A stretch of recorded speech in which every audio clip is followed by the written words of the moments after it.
හරි. අපි පාඩම පටන් ගමු.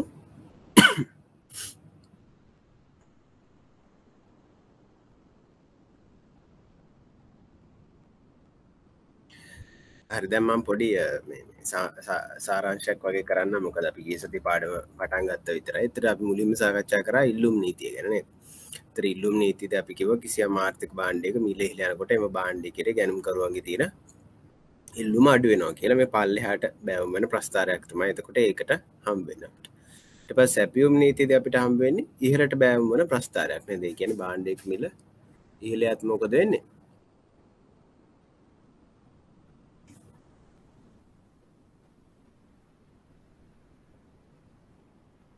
භාණ්ඩයක මිල ඉහළ යත් මොකද වෙන්නේ? භාණ්ඩය සපයන ප්‍රමාණය වැඩි වෙනවා නේද? ඊට පස්සේ අපි වෙළඳපොළ සමතුලිතතාව තමයි දැන් අපිට සාකච්ඡා කරන්න තියෙන්නේ.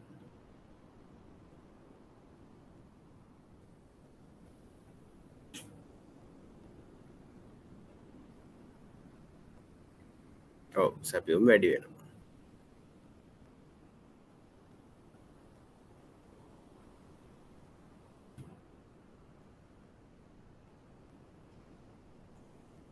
ඊට පස්සේ දැන් අපි සාකච්ඡා කරන්න අපිට දැන් මෙතන උදාහරණයක් දීලා තියෙනවා. දැන් මෙතන මේ බිත්තර සඳහා වැදපොළ ඉල්ලුම් කියලා තියෙනවා. මේක මිල එච්චර ගැලපෙන්නේ නැති හින්දා අපි මේක හිතාගමු ටොෆි జాතියක් සඳහා තියෙන වැදපොළ ඉල්ලුම් කියලා. මේක වෙනස් කරගමු ටොෆි වගේ කියලා. එතන දැන් බලන්න මේ වගුවක් දීලා තියෙනවා. එක එක මිල වලදී මේකට තියෙන ඉල්ලුම හා සැපයුම්. හරිද? දැන් මේක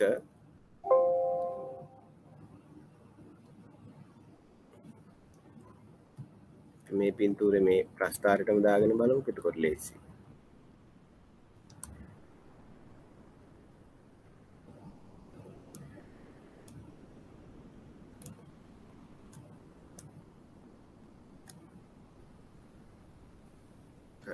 දැන් බලන්න මිල 725ක් වෙද්දී ඉල්ලුම කොච්චර තියෙනවද? මිල 725ක් වෙද්දී ඉල්ලුම තියෙනවා 8000ක් නේද? මිල 725 කියලා කියන්නේ මෙන්න මේ 8 හරි මේ හරි වගේ. මේ 725 කියලා කියන්නේ මේ හරි වගේනේ. එතකොට මේ වෙලාවේදී ඉල්ලුම තිබිලා තියෙනවා ඒකක 8000ක්. නේ තියෙන්නේ. ඒකක 8000. දැන් ඒක තමයි මේ ලකුණු කරලා තියෙන්නේ. ඊට පස්සේ මිල 750ක් වෙද්දී ඉල්ලුම කීයද? ඉල්ලුම තිබිලා තියෙනවා 7000ක්. ওই ආකාරයට මේ ප්‍රස්ථාරය මෙහෙම මිල එන්න වැඩි වෙන ඉල්ලුම එන්න අඩු වෙනවා. ඒතර ඒක තමයි මේ ලකුණු කරලා තියෙන්නේ.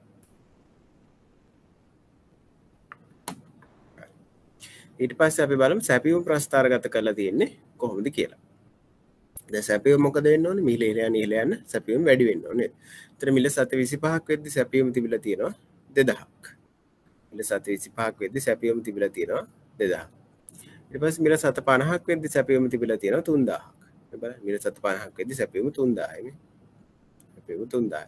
ඔය විදිහට ඒක ඒ ආකාරයට ඒක ප්‍රස්ථාරගත කරලා තියෙනවා. ඒතර මේ තියෙන මොන වක්‍රයේද? මේ තියෙන අපේ සැපයුම් වක්‍රය. ඒතර මේ තියෙන මොකක්ද අපේ? ඉල්ලුම්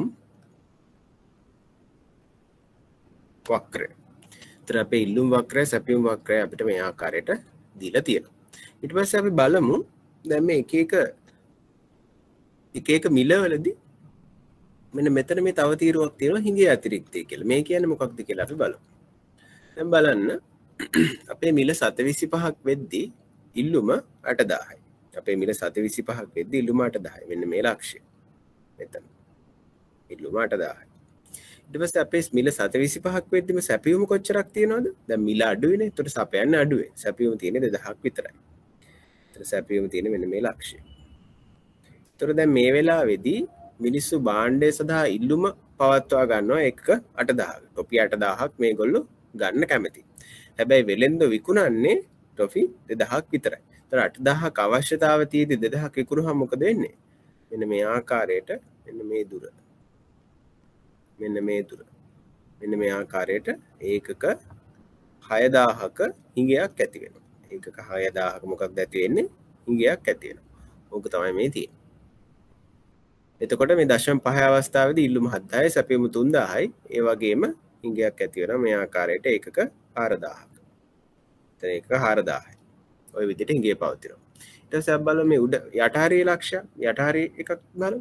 ඒතර මිල රුපියල් 1.75ක් වෙද්දී මිල රුපියල් 1.75 කියන්නේ මෙතනනේ. මිල රුපියල් 1.75ක් වෙද්දී ඉල්ලුම කොච්චරක් තියනවද? ඒකක 2000යි. ඉල්ලුම එක 2000යි. ඒ වෙලාවේදී සැපියුම කොච්චරක් තියනවද? සැපියුම එකක 8000යි. සැපියුම එකක 8000යි. එතන මෙතන තියෙනවා සැපියුම තියෙනවා එකක 8000ක්. ඉල්ලුම තියෙනවා එකක 2000ක්. දැන් වෙලෙන්දු 8000ක් විකුණන්න කැමති මිල වැඩි හින්දා. හැබැයි මිල වැඩි හින්දා මිනිස්සු ගන්න කැමති 2000ක් විතරයි. ඒතර 8000ක් නිෂ්පාදනය කළාට 2000යි ගන්න. එතකොට ඒක 6000ක අපි කියනවා මොකක් ඇති වෙනවද කියලාද? 6000ක අතිරික්තයක් ඇති වෙනවා කියලා අපි කියනවා. 6000ක අතිරික්තයක් ඇති වෙනවා කියලා කියනවා. ඊට පස්සේ අපි බලමු දැන් මේ හිඟේ හා අතිරික්තය තියෙන අවස්ථාවේදී භාණ්ඩේ මිල මත තියෙන පීඩනය කොහොමද වෙනස් වෙන්නේ කියලා. දැන් අපි අපේ මිල 725 අවස්ථාවට යමු. දැන් මිල 725 අවස්ථාවේ මොකද උනේ? ඉල්ලුම එකක 8000ක් තිබුණා. ඊට පස්සේ සැපියුම එකක තිබුණා. සැපියුම එකක තිබුණා 2000. ඒතර ඒ අවස්ථාවේදී භාණ්ඩය සඳහා තිබුණා කොච්චරද? ඒකක 6000ක හිඟයක්. මෙන්න මේ අවස්ථාවේදී. ඒක 6000ක හිඟයක් තිබ්බා මෙන්න මේ අවස්ථාවේදී. මෙන්න මේ අවස්ථාවේදී ඒක 6000ක හිඟයක් තිබුණා. දැන් භාණ්ඩය සඳහා හිඟයක් තිබුණාම මොකද වෙන්නේ? දැන් අපි බලන්න මේ පහුගිය කාලේ වාහන වෙළඳපොළ දිහා බලන්න. දැන් ලංකාවට වාහන ගෙන්වන එක తాවකාලිකව නැවතුනහම මොකද උනේ? වාහන ලංකාවේ හිඟ වුණා. ඒතර වාහන හිඟ වුණාම මොකද උනේ? වාහන හිඟ වුණාම මිලට මොකද උනේ? දැන් ඉල්ලුම තියෙනවා. හැබැයි ඉල්ලුමට සරලව සැපියුමක් නැහැ. එතකොට මේ ඉන්න මේ ඉතුරු වෙලා තියෙන වාහන කීපේ සඳහා තියෙන වටිනාකම, ඒ කියන්නේ තියෙන ඉල්ලුම, තියෙන ඉල්ලන මිල නිකම්ම වැඩි වෙනවා නේද? ඒ කියන්නේ දැන් වාහන 5ක් නම් තියෙන්නේ, මිනිස්සු 10ක් ඉල්ලනවා නම් එතකොට වැඩි ගාණ දෙන අයට තමයි අර වාහන 5 හම්බ වෙන්නේ. ඒතර මිල කෙලේ පීඩනය මොකක් මොන විදිහට මොන ආකාරයකට තියෙන්නේ? වෙළඳපොලේ භාණ්ඩ හිඟයක් තියෙනකොට පීඩනය තියෙන්නේ ඉහළට නේද? ඒතර මිල මත පීඩනය අපි කියනවා භාණ්ඩ හිඟයක් තියෙනකොට ඉහළට තියෙනවා කියලා. එතකොට භාණ්ඩ අතිරික්තයක් තියෙනකොට මොන වගේ ඇද්ද? දැන් උදාහරණයක් විදිහට අපි ගමු ඔය පහුගිය කාලේ කියන්නේ අවුරුද්දක විතර කලින් එහෙම ඔය ඔයගොල්ලෝ දැකලා ඇති ඔය වට්ටක්ක එහෙම. නික රුපියල් 5ට 10ට යනවා නේද වට්ටක්ක ගෙඩිය. එහෙම වෙන්නේ ඇයි? අර අස්වැන්න කාලෙට විශාල වට්ටක්ක අස්වැන්නක් ඇවිල්ලා. දැන් ඔය වට්ටක්ක අස්වැන්න කාපු තරමට මිනිස්සු කන්නේ නැහැ නේ වට්ටක්ක. ඒතර මොකද වෙන්නේ? අර වෙලෙන්දාට සිද්ධ වෙනවා මේක නරක වෙන්න කලින් කොහොම හරි අඩු මිලට හරි විකුණලා දාන්න. ඒතර අතිරික්තයක් තියෙනකොට මොකද්ද මිල මත පීඩනය ඇති වෙන්නේ කොහාටද? මිල මත පීඩනය ඇති වෙන්නේ අපි කියනවා මිල මත පීඩනය පහළට ඇති වෙනවා කියලා. හරි. ඊට පස්සේ දැන් ඕගොල්ලන්ට පේනවා ඇති මේ වක්‍ර දෙක ඡේදනය වෙන ලක්ෂයක් තියෙනවා. මේ වක්‍ර දෙක ඡේදනය වෙන ලක්ෂයක් තියෙනවා. මේ වක්‍ර දෙක ඡේදනය වෙන ලක්ෂය මොකක්ද කියලා මම ගිය සතියේ කිව්වා නේද? මේ වක්‍ර දෙක ඡේදනය වෙන ලක්ෂයට අපි කියනවා සමතුලිත ලක්ෂය කියලා. දැන් අපි ඉල්ලුම් වක්‍රය මේ ආකාරයෙන් නිල් පාටින් තියෙනවා. සැපියුම් වක්‍රය මේ විදිහට කහ පාටින් තියෙනවා. ඊට පස්සේ මේ දෙක කැපෙන තැනදී මෙන්න මේ ලක්ෂයට අපි කියනවා සමතුලිත ලක්ෂය කියලා. මොකද හේතුව? මේ වෙලාවේ තියෙන විශේෂ ලක්ෂණය මොකක්ද? මේ වෙලාවේදී අපේ ඉල්ලුම සහ සැපියුම සමානයි. මෙන්න මේ ලක්ෂයේදී අපේ ඉල්ලුම හා සැපියුම සමානයි. ඉල්ලුම සමාන වෙනවා සැපියුමට. ඒ කියන්නේ කිසියම් භාණ්ඩයක් සඳහා අපි හිතමුකෝ ඒකක 5000ක ඉල්ලුමක් තියෙනවා කියලා. ඊට පස්සේ සපයන විකුණුම් කරුවොත් මේක සපයන්න කැමති 5000ක් විතරයි. එතකොට ගානට ඒගොල්ලෝ නිෂ්පාදනය කළ විකුණන ටික පාරිභෝගිකයෝ මිලට ගන්න සූදානම්. ඒතර මේගොල්ලන්ට එකක තාවකට ඇවිල්ලා ගන්න පුළුවන් ඒ මිලේදී මිල මත පීඩනයක් පහළට ඉහළට ඇත්තෙත් නැහැ. එතකොට ඉල්ලුමයි සැපයුමයි සමාන වෙලා සමතුලිත ලක්ෂයට එනවා. ඒතර මේ සමතුලිත ලක්ෂය අපි හොයන්නේ කොහොමද? ඉල්ලුම් වක්‍රය ඇඳලා සැපයුම් වක්‍රය ඇඳලා ඒ දෙක ඡේදනය වෙන ලක්ෂය තමයි මේ ඉල්ලුම හා සැපයුම සමාන වෙන්නේ. ඔන්න ඔය ලක්ෂයට අපි කියනවා වෙළඳපොළ සමතුලිත ලක්ෂය කියලා කියනවා නේද? හරි.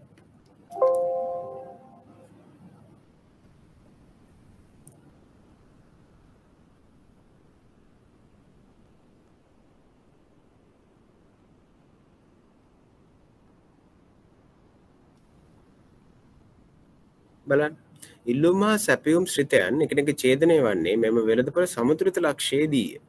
සමතුලිත ලක්ෂය තමයි මේ දෙක ඡේදනය වෙන්නේ කියලා කියනවා. දැන් අපේ මේ උදාහරණ සමතුලිත ලක්ෂය ඉන්නේ කොහෙද? සමතුලිත ලක්ෂය දිහා බලපුවහම අපිට පේනවා සමතුලිත ලක්ෂය ඉන්නේ ඒකක 5000 කියලා. එතන මේ සමතුලිත ලක්ෂයේදී තියෙන ප්‍රමාණයට අපි කියනවා සමතුලිත ප්‍රමාණය කියලා. සමතුලිත ලක්ෂ්‍යයේ තියෙන ප්‍රමාණය අපි කියලා හිතමු Q කියලා හිතමුකෝ. එතන මේ Q ට අපි කියනවා සමතුලිත ප්‍රමාණය කියලා. වෙනම අදින්නම්.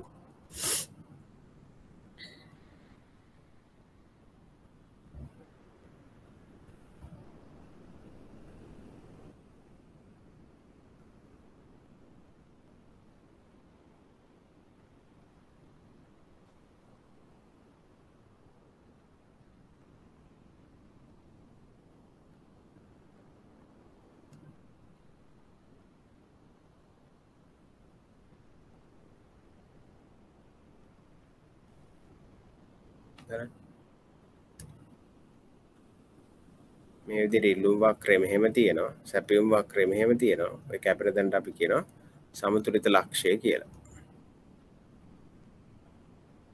ඊට මෙතෙන්දී ප්‍රමාණයට අපි කියනවා සමතුලිත ප්‍රමාණය කියලා. සමතුලිත ප්‍රමාණය කියලා. දැන් මේ කැපෙන තැනදී මොකක් හරි මිලකුත් තියෙනවනේ. ඒතර අන්නේ මිලේදී තමයි මේ සමතුලිත වෙලා තියෙන්නේ. ඒ මිලට ගියාම තමයි සමතුලිත වෙලා තියෙන්නේ. ඒ මිලට අපි කියනවා සමතුලිත මිල කියලා. සමතුලිත මිල කියලා. සමතුලිත ලක්ෂ්‍යයේ සමතුලිත ප්‍රමාණය ඉන්නවා, සමතුලිත මිල ඉන්නවා.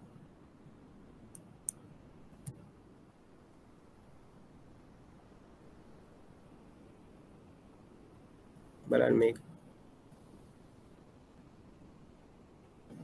මිල රුපියලට වඩා අඩු විට ඉල්ලුමට වඩා සැපයුම අඩු බැවින් බිත්තර හිඟයක් පවතී. එමෙන් මේ බිත්තර කියන එක අපි දැන් ටොෆි කියලා හදාගත්තා.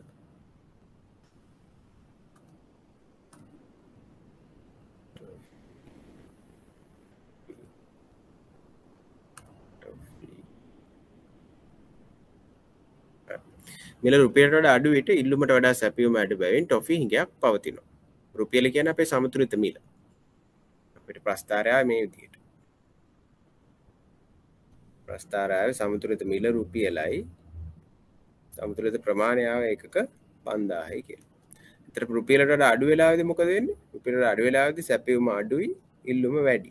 එතකොට පවතින්නේ මොකද්ද?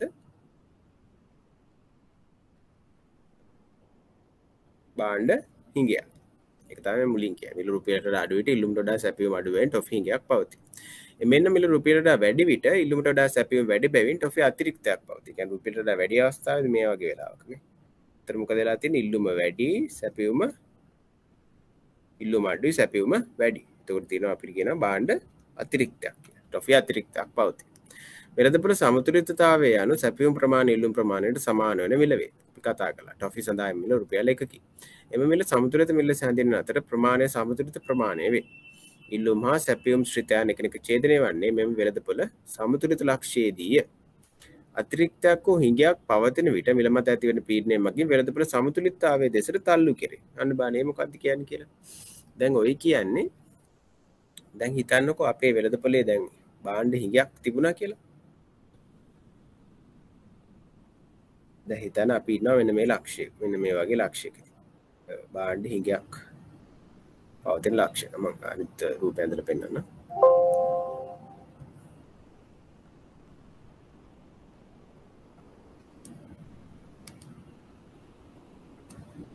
අන්න මෙහෙම අපේ වෙළඳපොළ තියෙනවා. දැන්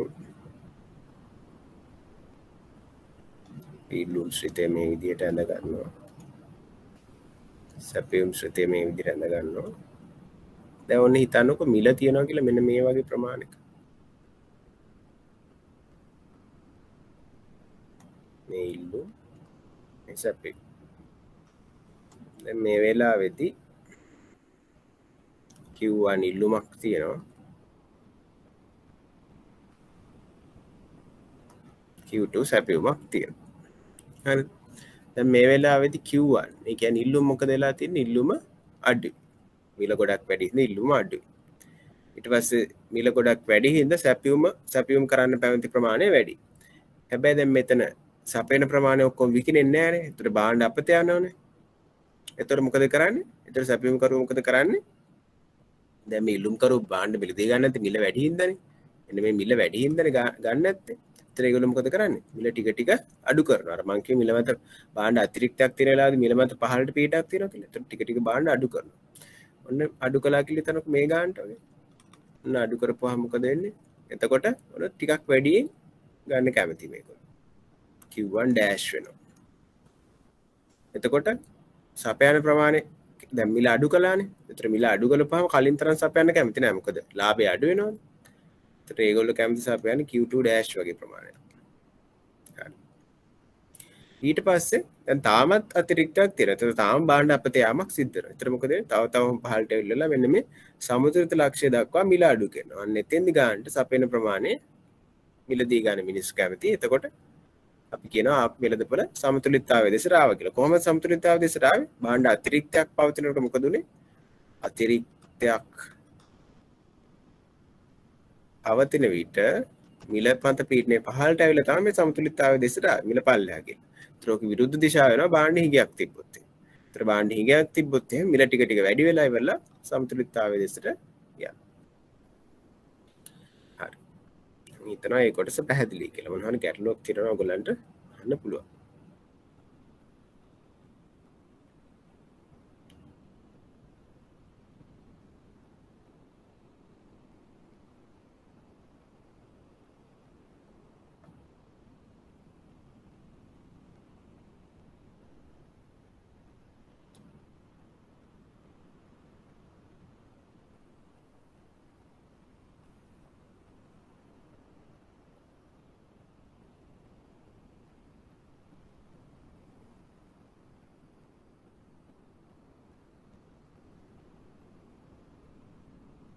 ඒ තමයි මූලික තියරි ටික ඇත්තටම වෙළඳපොළ සමතුලිතතාවය ගැන.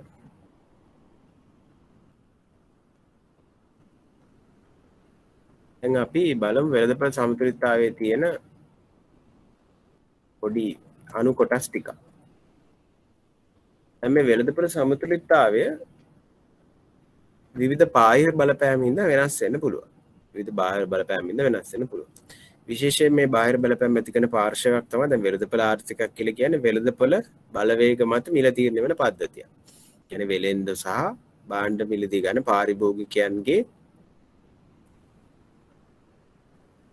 පාරිභෝගිකයන්ගේ ක්‍රියාකලාපය මත තමයි මේ වෙළඳපොළ මිල තීරණය වෙන්නේ. හැබැයි මේකට බලපෑම් ඇති කරන්න පුළුවන් කාටද? රජයට බලපෑම් ඇති කරන්න පුළුවන්. දැන් ඔයගොල්ලන්ට මේ දවස්වල නිවුස් එහෙම බැලුවොත් මේ වගේ බලපෑම් දකින්න පුළුවන් නේද? අපි එතෙන්ට යනකොට තවත් කතා කරමු. අපිත් කතා කරනවා මේ පාඩමේ. දැන් එතකොට ඒ වගේ බලපෑම් ඇති කරන ආකාර කිහිපයක් තියෙනවා. එකක් තමයි බදු, ඊට පස්සේ මිල පාලනය ඇති කරන්න පුළුවන්. දැන් අපි අපේ සාකච්ඡාව පටන් ගමු. රජය මගින් පනවන බදු වලින්. ඊතර මේ රජය මගින් පනවන බදු ප්‍රධාන ආකාර දෙකක් තියෙනවා.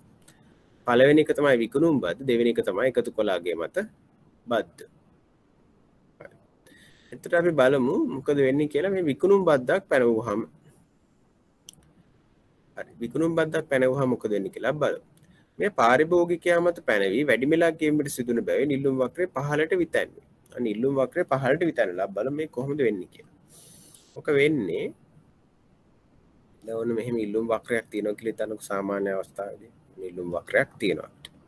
මෙතන ඉන්න ප්‍රමාණය Q කියන්නේ quantity ප්‍රමාණය, මේ මිල කියන්නේ P price. එතකොට ඔහොම ඉන්නකොට රජය තීරණය කරනවා විකුණුම් බද්දක් ගහන්න. විකුණුම් බද්ද හැමතිස්සෙම පැනවෙන්නේ කවුරු මතද? පාරිභෝගිකයා මත. ඒතර ඒව මතක තියාගන්න ඕනේ. විකුණුම් බද්ද පැනවෙන්නේ කවුරු මතද? සේල්ස් ටැක්ස් එක පැනවෙන්නේ පාරිභෝගිකයා මත. ඒතර පාරිභෝගිකයා මත පැනවුනහම මොකද වෙන්නේ? දැන් හිතන්න ඔන්න දැන් ඉන්නවා අපි හිතමුකෝ මේ භාණ්ඩේ මිල රුපියල් 10යි කියලා. මේ භාණ්ඩේ මිල රුපියල් 10 දී හිතන්නකො ඉල්ලුම තියෙනවා ඒකක 100ක. හරිද? එතකොට දැන් රජය ඇවිල්ලා මොකද කරන්නේ? රජය ඇවිල්ලා කියනවා 120ක විකුණුම් බද්දක් අපිට ගෙවන්න අවශ්‍යයි කියලා මේ භාණ්ඩය සඳහා. එතකොට දැන් මිල කීයට ඉහළ යනවද? මිල ඉහළ යනවා රුපියල් 12ට නේ. දැන් මෙයා පාරිභෝගික කැමැත්තෙන් හිටියා රුපියල් 10ක් ගෙවලා රුපියල් 10 දී ඒකක 100ක් ගන්න. හැබැයි දැන් එයාට පුළුවන් ද රුපියල් 10 දී ඒකක 100ක් ගන්න? දැන් රජයේ බදු ගැහුවා කියලා එයාගේ පර්ස් එකේ තියෙන සල්ලි ප්‍රමාණය වැඩි වෙනවද? නැහැ නේද?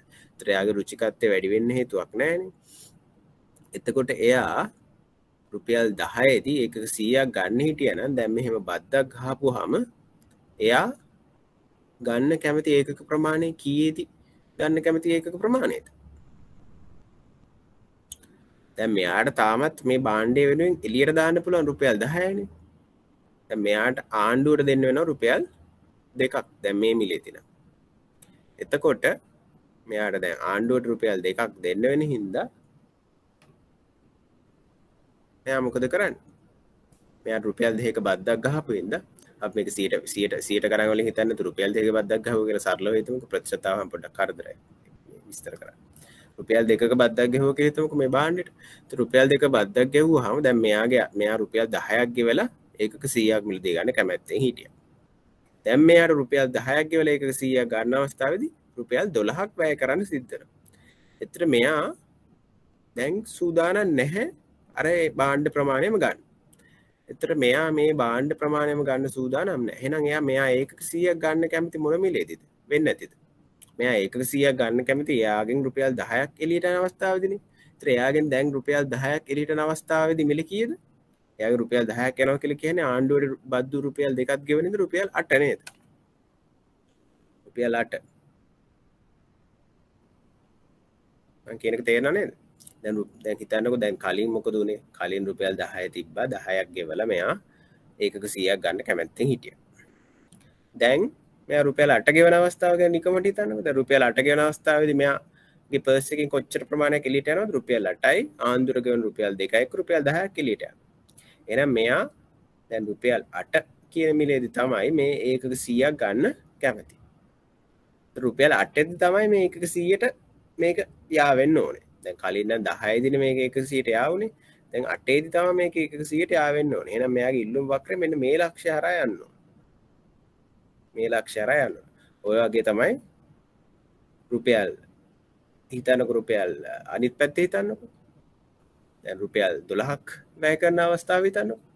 එතකොට රුපියල් 12ක් වැය කරන අවස්ථාවේදී මේ රුපියල් 10 අවස්ථාව හිතමුකෝ අපි දැන්. දැන් රුපියල් 10ක් වැය කරන අවස්ථාවේදී මෙයාගේ පර්ස් එකෙන් කොච්චර ප්‍රමාණයක් යනවද? 10යි මේ බද්ද රුපියල් 2යි 12ක් එළියට යනවා නේද? එතකොට ඒ කියන්නේ 12ක් එළියට යනවා කියන්නේ දැන් කලින් ප්‍රස්ථාර නම් 12 ඇත්තේ මෙන්න මේ වගේ තැනකනේ. එතකොට 10 තැනට යන්න ඕනේ. අන්න ඒ ප්‍රමාණයනේ. 12 තැන හිටියේ මෙන්න මේකනේ. මෙන්න මේ ප්‍රමාණයනේ. දැන් 10 තැනට තමයි මේ ප්‍රමාණය යන්න ඕනේ. මේ ලක්ෂ්‍ය රහත් යනවා. ඒතර ඔයගොල්ලන් තේරෙනවද මේ ප්‍රස්ථාරය මෙන්න මේ ඉල්ලුම් වක්‍රය සමාන්තරව පහළට විතැන් වෙලා කියන පල්ලෙහාට කියන්නේ මේ බෑවුමේ වෙනසක් සිද්ධ වෙන්නේ නැහැ. බෑවුමේ වෙනසක් සිද්ධ වෙන්නේ නැහැ. මේක පහළට මේ ආකාරයට විතැන් වෙලා.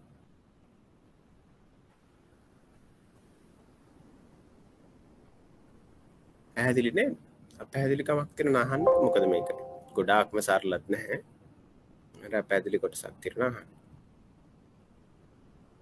හිතනවා පැහැදිලි ඇති කියලා.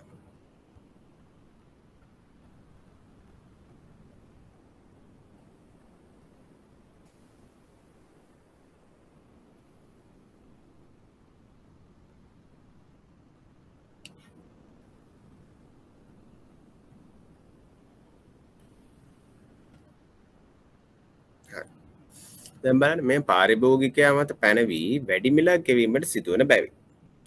8 දී 10ක් ගෙවන්න ඕනේ. 10 දී 12ක් ගෙවන්න. ඔහොම වෙන හින්දා මොකද වෙන්නේ?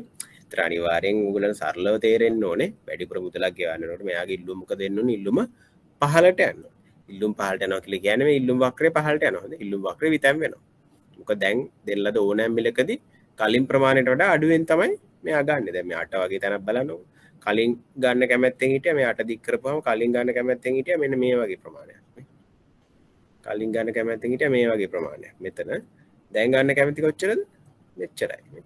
ප්‍රමාණය අඩු වෙලානේ මේ අක්ෂය. ඒක තමයි සරලව තේරුම් ගන්න ඕන. හරි. එතකොට හරියක් මොකක්ද? ඒ පාරිභෝගිකයා මත මේ විතර විකුණුම් බද්දක් පැනවෙන අවස්ථාවට උදාහරණයක් තමයි තීරු බදු නේද? ඩියුටි කියලා කියන්නේ දැන් කස්ටමර් එකේදී ගහන්නේ. දැන් වාහන සඳහා ගහන බද්ද.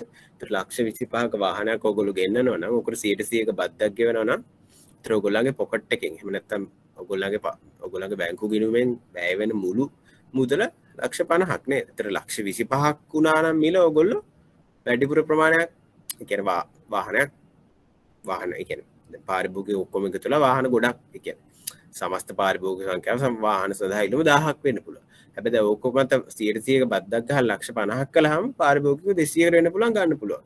ඒතර අර ඉල්ලුම් ප්‍රමාණය අඩු වෙලා තියෙන හැටි ඔයගොල්ලන් ප්‍රායෝගිකව පේනවා නේද? හරි.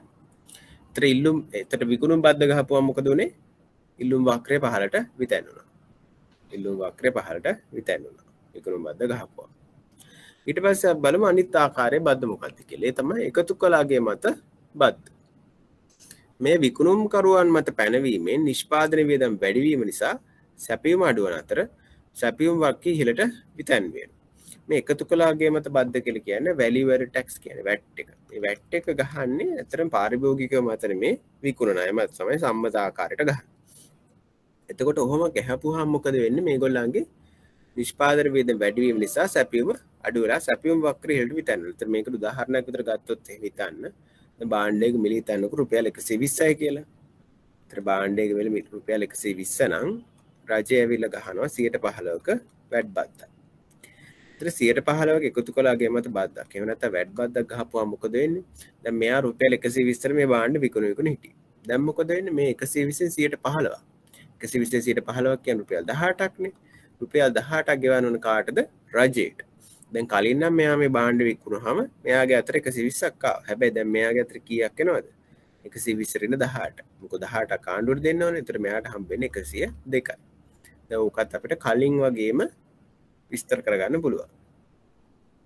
මේ විදිහට ප්‍රස්තාරය ඇඳගත්තට පස්සේ දැන් මගේ මේ කලින් සෙෂන් එකේදීත් මේක ටිකක් සංකීර්ණ හින්දා කට්ටිය ප්‍රශ්න එහෙම විතර ඔයගොල්ලෝ බය නැතුව ප්‍රශ්න අහන්න මොනවා හරි අපහැදිලිකමක් තියෙනවා. ඒතර මේ විදිහට සැපයුම් වක්‍රය ওই විදිහට තියෙනවා. ඒතර අපි හිතන්නකෝ දැන් 120 මිල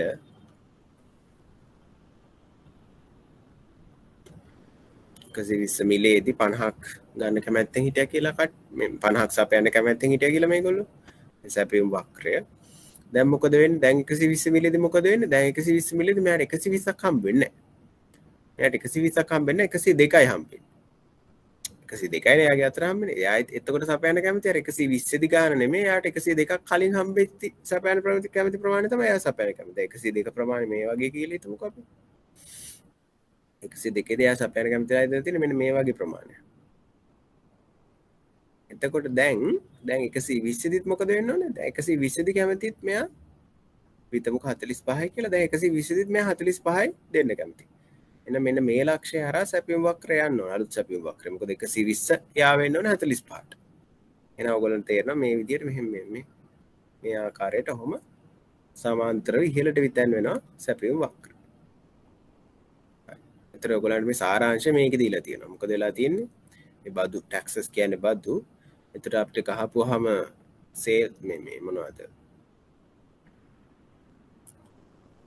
අපිට ගහපුවාම විකුණුම් බද්දක් ගහපුවාම මොකද වෙලා තියෙන්නේ? මේ තියෙන විකුණුම් බද්දක් ගහපුවාම මොකද වෙලා තියෙන්නේ? අපේ ඉල්ලුම් වක්‍රය පහළට විතැන් වෙලා තියෙනවා. එතකොට මෙතන නිෂ්පාදකය මත එහෙම නැත්නම් වෙළෙන්ද මත වැට් බද්දක් ගහපුවාම එහෙම නැත්නම් එකතු කළාගේ බද්දක් ගහපුවාම මොකද වෙලා තියෙන්නේ? ඒගොල්ලන්ගේ සැපයුම් වක්‍රය ඉහළට විතැන් වෙලා තියෙනවා.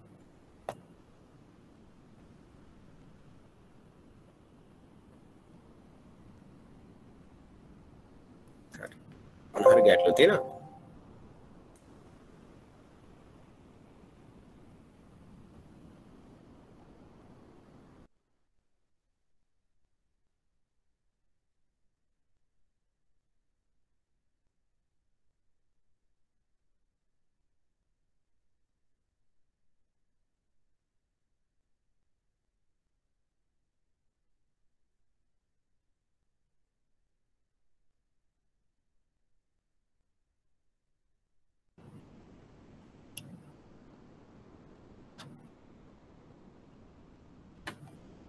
දැන් අපි බලමු බදු ගහ දෙක විතැන් වෙනවා කියලා.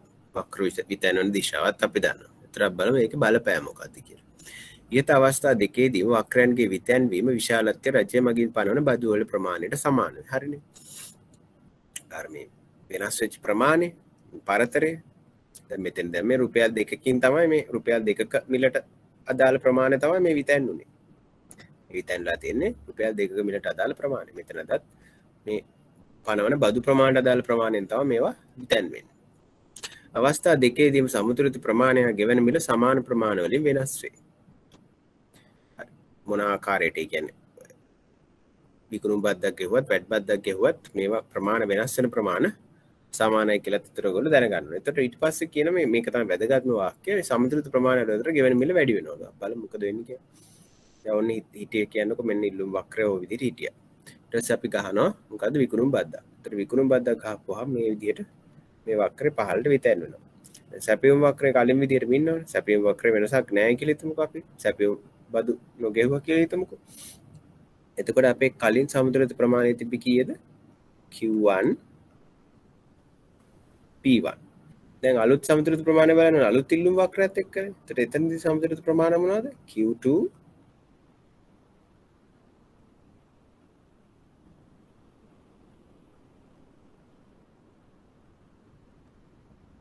Q2 P2 නේ. හරි. එතකොට මොකද වෙලා තියෙන්නේ? දැන් ඔයගොල්ලන්ට පැහැදිලිව පේනවා මේ Q2 නම් අඩු වෙලා කියලා පේනවා. සමතුලිත ප්‍රමාණය අඩු වෙලා කියලා පේනවා. Q2 අඩු වෙන්නේ Q1ට වඩා. සමතුලිත ප්‍රමාණය අඩු වෙලා කියලා ඔයගොල්ලන්ට පේනවා. ඒ කියන්නේ දැන් මේ ආකාරයට බද්දක් ගහපුවාම ඉල්ලුම් වක්‍රය පල්ලෙහාට වීතැන් වෙලා සමතුලිත ප්‍රමාණය අඩු වෙනවා කියන එක ඔයගොල්ලන්ට මේ ප්‍රස්තාරයෙන් පැහැදිලිව පේනවා. ඊට පස්සේ මේගොල්ලෝ කියනවා මේ ගෙවන මිල වැඩි වෙනවා. ගෙවන මිල වැඩි වෙනවා. දැන් මෙතන පේන්නේ නම් ප්‍රස්තාරය බලපුවම සමතුලිත මිල අඩුයි වගේ. ඇත්තට මේක නෙමෙයි මෙහෙම වෙන්නේ. දැන් මේ ඇවිල්ලා අපි අර මේ අපි හදාගත්ත වක්‍රයක් නෙමේක. කියන්නේ දැන් මෙතන ඇවිල්ලා විකුණුම් බද්ද මේ වක්‍රය අපි හැදුවේ මේ වක්‍රය අපි හැදුවේ අර මතකද අර අපි රුපියල් 12ක් අපි රුපියල් 10ක් වැය කරන්න කැමැත්තෙන් හිටියනම් රුපියල් 2ක බද්දක් අපිට ගෙවන්න වෙද්දි 10 දී අපිට ගෙවන්නවා 12ක්. හරිද? ඒතර අපි අර අපේ පර්ස් එකෙන් යන ප්‍රමාණය පසුබිමින් යන ප්‍රමාණයම 10ම තියාගන්න අපි මේ වක්‍රය ඇන්දේ 8ක් වියදම් කරනවා කියලා හිතලා. මෙන්න මේ කඩේරි වලින් තියෙන මේ පහළට විතන් කරපු වක්‍රය ඇන්දේ අපි 8ක් වියදම් කරනවා කියලා හිතලා. ඒතර මේකෙන් ඇත්ත මිල ගන්න ඕන නම් ඇත්තට වියදම් වෙන මිල ගන්න ඕන නම් කරන්න ඕනේ මේ 8 අරන් ඉවරලා ඔකට බද්ද එකතු කරන්න ඕනේ. ඔකට අපි බද්ද එකතු කරන්න. ඒතර බද්ද එකතු කරාම මේ කලින් සමතුලිත මිලට වඩා මිල ඉහළ යනවා කියලා ඔයගොල්ලෝ දැනගන්න. ඒතර මේ ප්‍රස්තාරයෙන් ඕක වෙන හැටි ඔයගොල්ලෝ දැනගන්න ඕනේ. හැබැයි සාරාංශයක් විතර මේක අනිවාර්යෙන් දැනගන්න ඕනේ. මේ විතර බද්දු පැනුවාම ඉල්ලුම් වක්‍රය පහළ විතැන්ලා මොකද වෙන්නේ? සමතුලිත ප්‍රමාණය අඩු වෙන ඊළඟට මොකද වෙන්නේ? ගෙවන මිල වැඩි වෙනවා කියලා දැනගන්න ඕනේ. කියන්නේ ප්‍රමාණය අඩු වෙනවා මිල වැඩි වෙනවා. ඒ විදිහට සාරාංශ දැනගෙන හිටියා නම් ඇති. ඊට පස්සේ අපි බලමු සැපියුම් වක්‍රයට මොකද වෙන්නේ කියලා. දැන් ඔන්න ඉල්ලුම් වක්‍රය නියතව තියෙන අවස්ථාවක මේ ආකාරයට සැපියුම් වක්‍රයක් තියෙන ඊට පස්සේ ඔන්න එකතු කළාගේ මත බද්දක් ගහලා ඉවරලා මේ විදිහට සැපියුම් වක්‍රය හෙල්ල විතැන්නවා. එතකොට නම් පැහැදිලිව පේනවා නේ. එතකොට දැන් කලින් සමතුලිතතාව මෙතන Q1 මිල P1 ඊට පස්සේ අලුත් සමතුලිතතාව මේ කඩේරත් එක්කනේ. අලුත් සමතුලිතතාව Q2 මිල P2 දැන් පේනවා Q2 අඩු වෙලා Q1ට වඩා හරි සමතුලිත ප්‍රමාණය අඩු වෙලා ඊට පස්සේ P2 වැඩි P1ට වඩා ගෙවන මිල වැඩි වෙලා. ඒතර මේ අවස්ථා දෙකේදීම ඕක තමයි වෙන්නේ. හරිද? සමතුලිතතා ලක්ෂ්‍ය අපි කියන වම් පැත්තට යනවා කියලා. සමතුලිතතා ලක්ෂ්‍ය මේ පැත්තට යනවානේ. සමතුලිතතා ලක්ෂ්‍ය මේ පැත්තට ගිහිල්ලා මොකද වෙන්නේ? ගෙවන මිල වැඩි වෙලා ප්‍රමාණය අඩු වෙනවා. දැන් ඔයගොල්ලන්ට පුළුවන් මේ ලබාගත් කියන්නේ ඉල්ලුම් සැපයුම් ආකෘතිය ගැන ලබාගත දැනුම් භාවිතා කරලා මෙන්න මේ ගැටලුව තනියම කරන්න. උත්සාහ කරන්න බලන්න.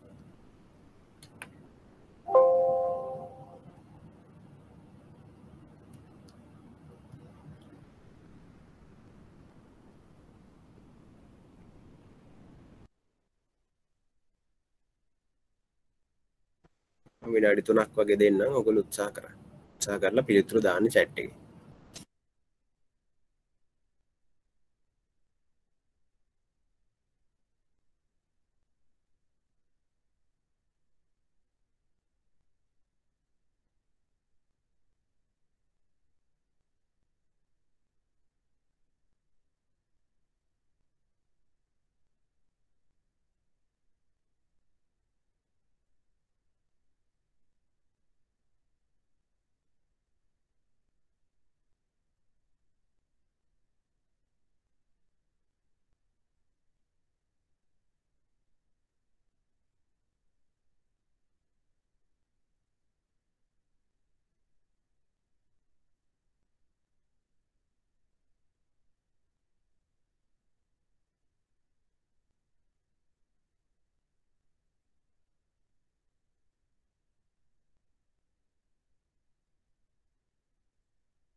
හරි හොඳයි පිළිතුරු අපිට ලැබෙනවා. ඔව් කට්ටිය කියනවා රුපියල් 30යි කියලා නේද? බුද්ධිනි නිමාෂා දාලා තියෙනවා. හරි බලමු.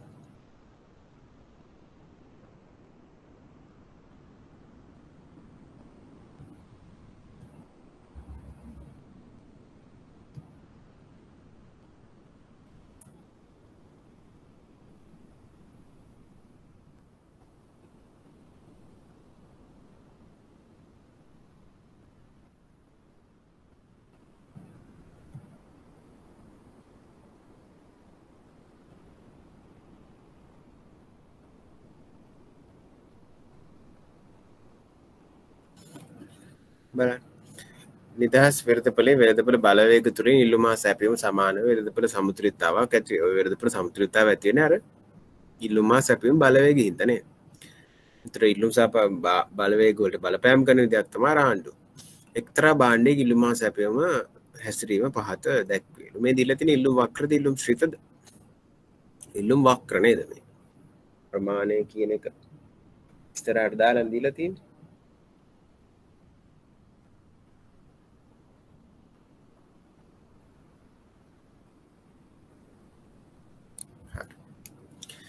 එතකොට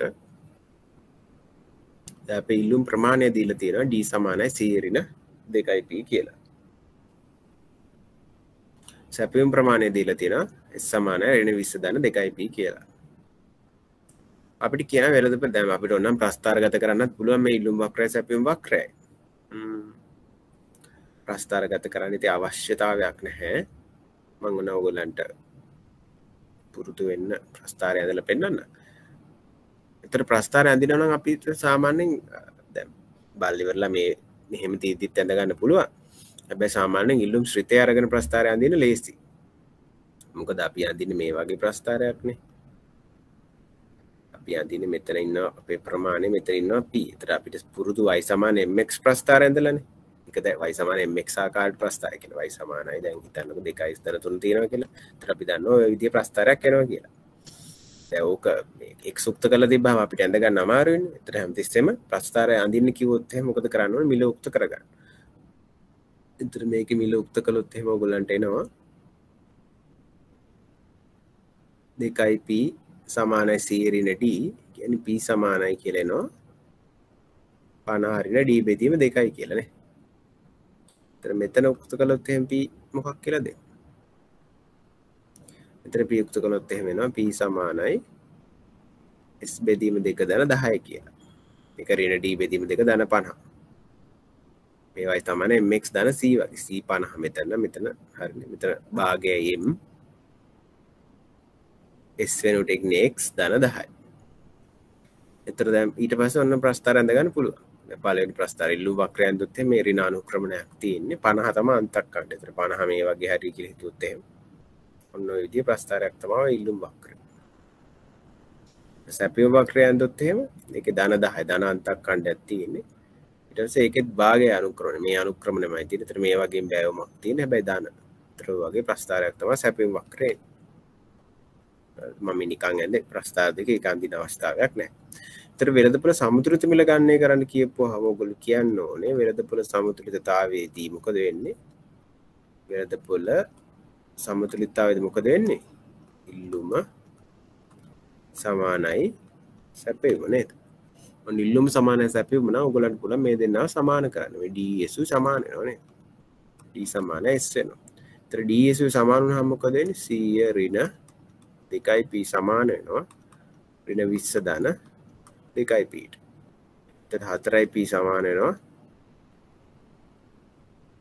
120ට නේද? එතකොට p සමාන වෙනවා 30ට. වෙළඳපොළ සමතුලිත මිල කීයද? රුපියල් 30යි. ඊට පස්සේ ලියන්නේ වෙළඳපොළ සමතුලිත මිල රුපියල් 30කි කියලා. ඊට බලමු ආ කොටස. හරි ඊට පස්සේ තියෙන ආ කොටස තියෙන ඒක වෙළඳපොළ බද්දක් ගන්න. ඒතර මනිත් ලියා ගන්නකම් හදපු නැතේ ලියා ගන්නකම් අනිත් අය උත්සාහ කරන්නකෝ දෙවෙනි කොටස කරන්න.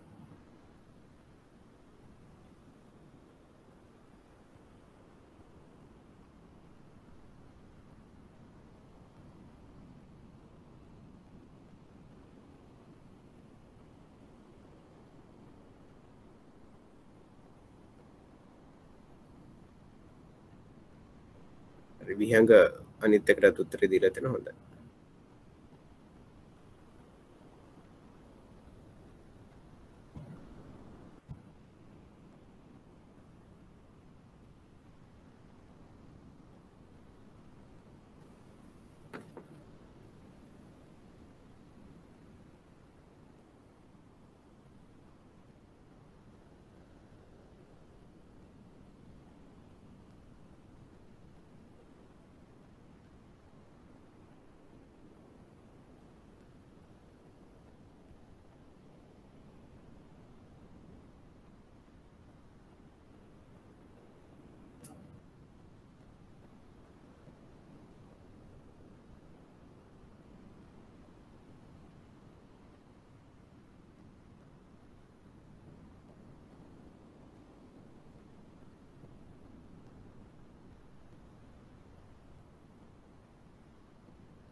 ඊට පස්සේ මොකද කරලා තියෙන්නේ එකකයකට රුපියල් 2 බැගිනු අලෙවි බද්දක්. ඔය අලෙවි බද්දක් කියලා කියන්නේ විකුණුම් බද්දම තමයි. ඒතර ඕක පැටවෙන්නේ කවුරු මතද?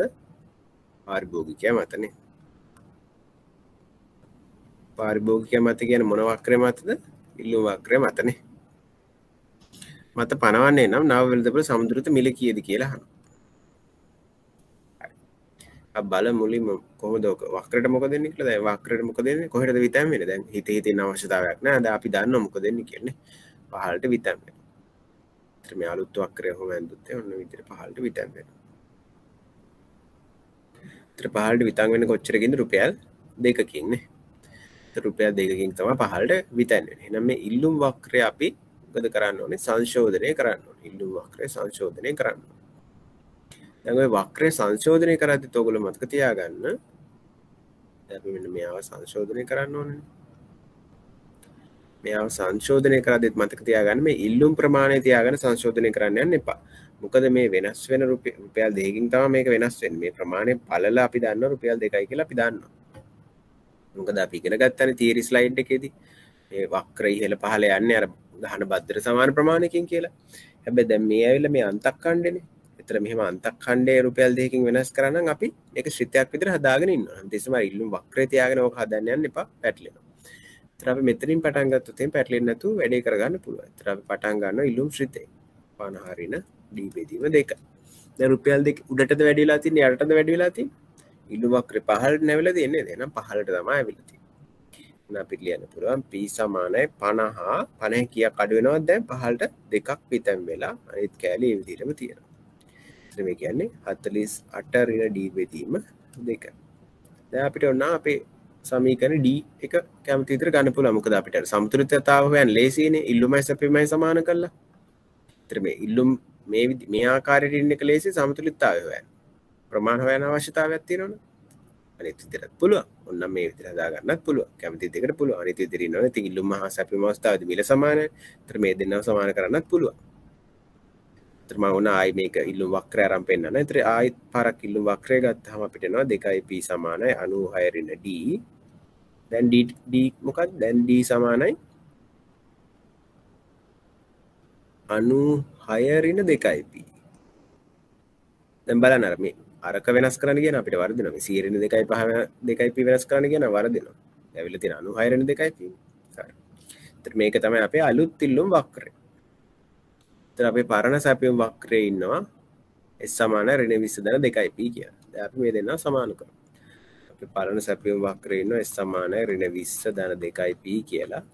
ඒතර අලුත් ඉල්ලුම් වක්‍රයේ ඉන්නවා d සමානයි 96 ඍණ 2යි p කියලා. ඒතර ඔය දෙන්නා සමාන කරපුවාම අපිට එනවා ඍණ 20 ධන 2යි p සමානයි 96 ඍණ 2යි p.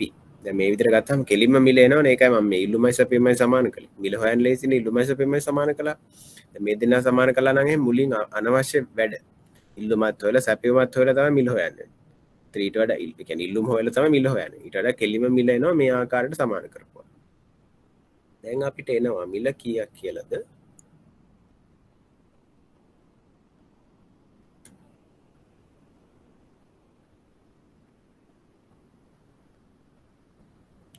දෙකයි මේ පැත්තට දාපුවාම වෙනවා 4p 96ට 20ක් එකතු කරපුවාම වෙනවා 116යි.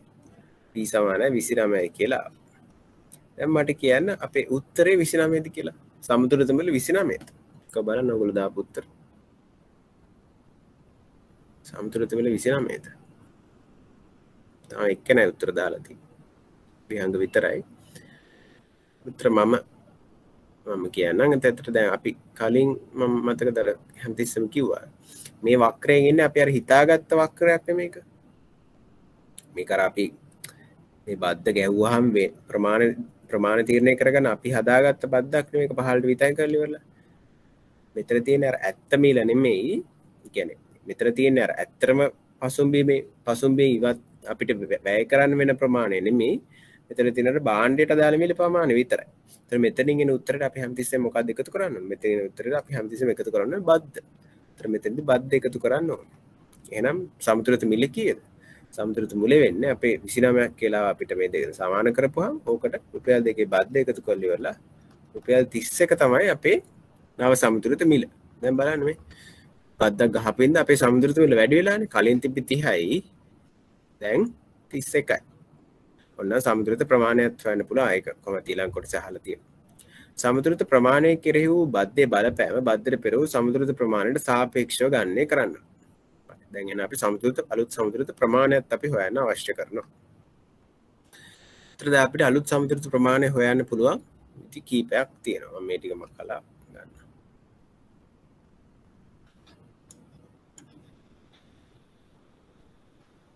දැන් අපි නව සමතුලිත මිල හොයාගෙන ඉන්නවා රුපියල් 31යි කියලා.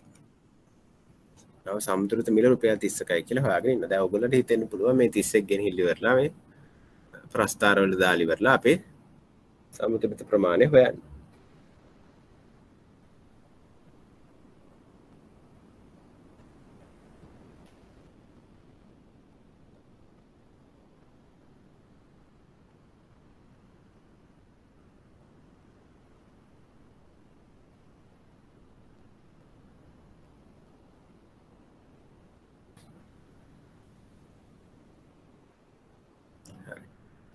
දැන් අපි බලමු මේ දැන් මේ රුපියල් 31 නේ අපේ p. දැන් අපිට කැමති වක්‍රයකට දාලා ඉවරලා මේ 31 අපිට හොයන්න පුළුවන්. දැන් බලමු එන අගයන් මේ එක එක වක්‍ර වලට දාපුවා. දැන් මුලින්ම දාමු අපේ මේ d සමානයි 100 ඍණ 2යි p කියන එකට. එතකොට එනවා අපිට d සමානයි 100 ඍණ 2 වරක් 31 සමානයි 38යි කියලා එනවා.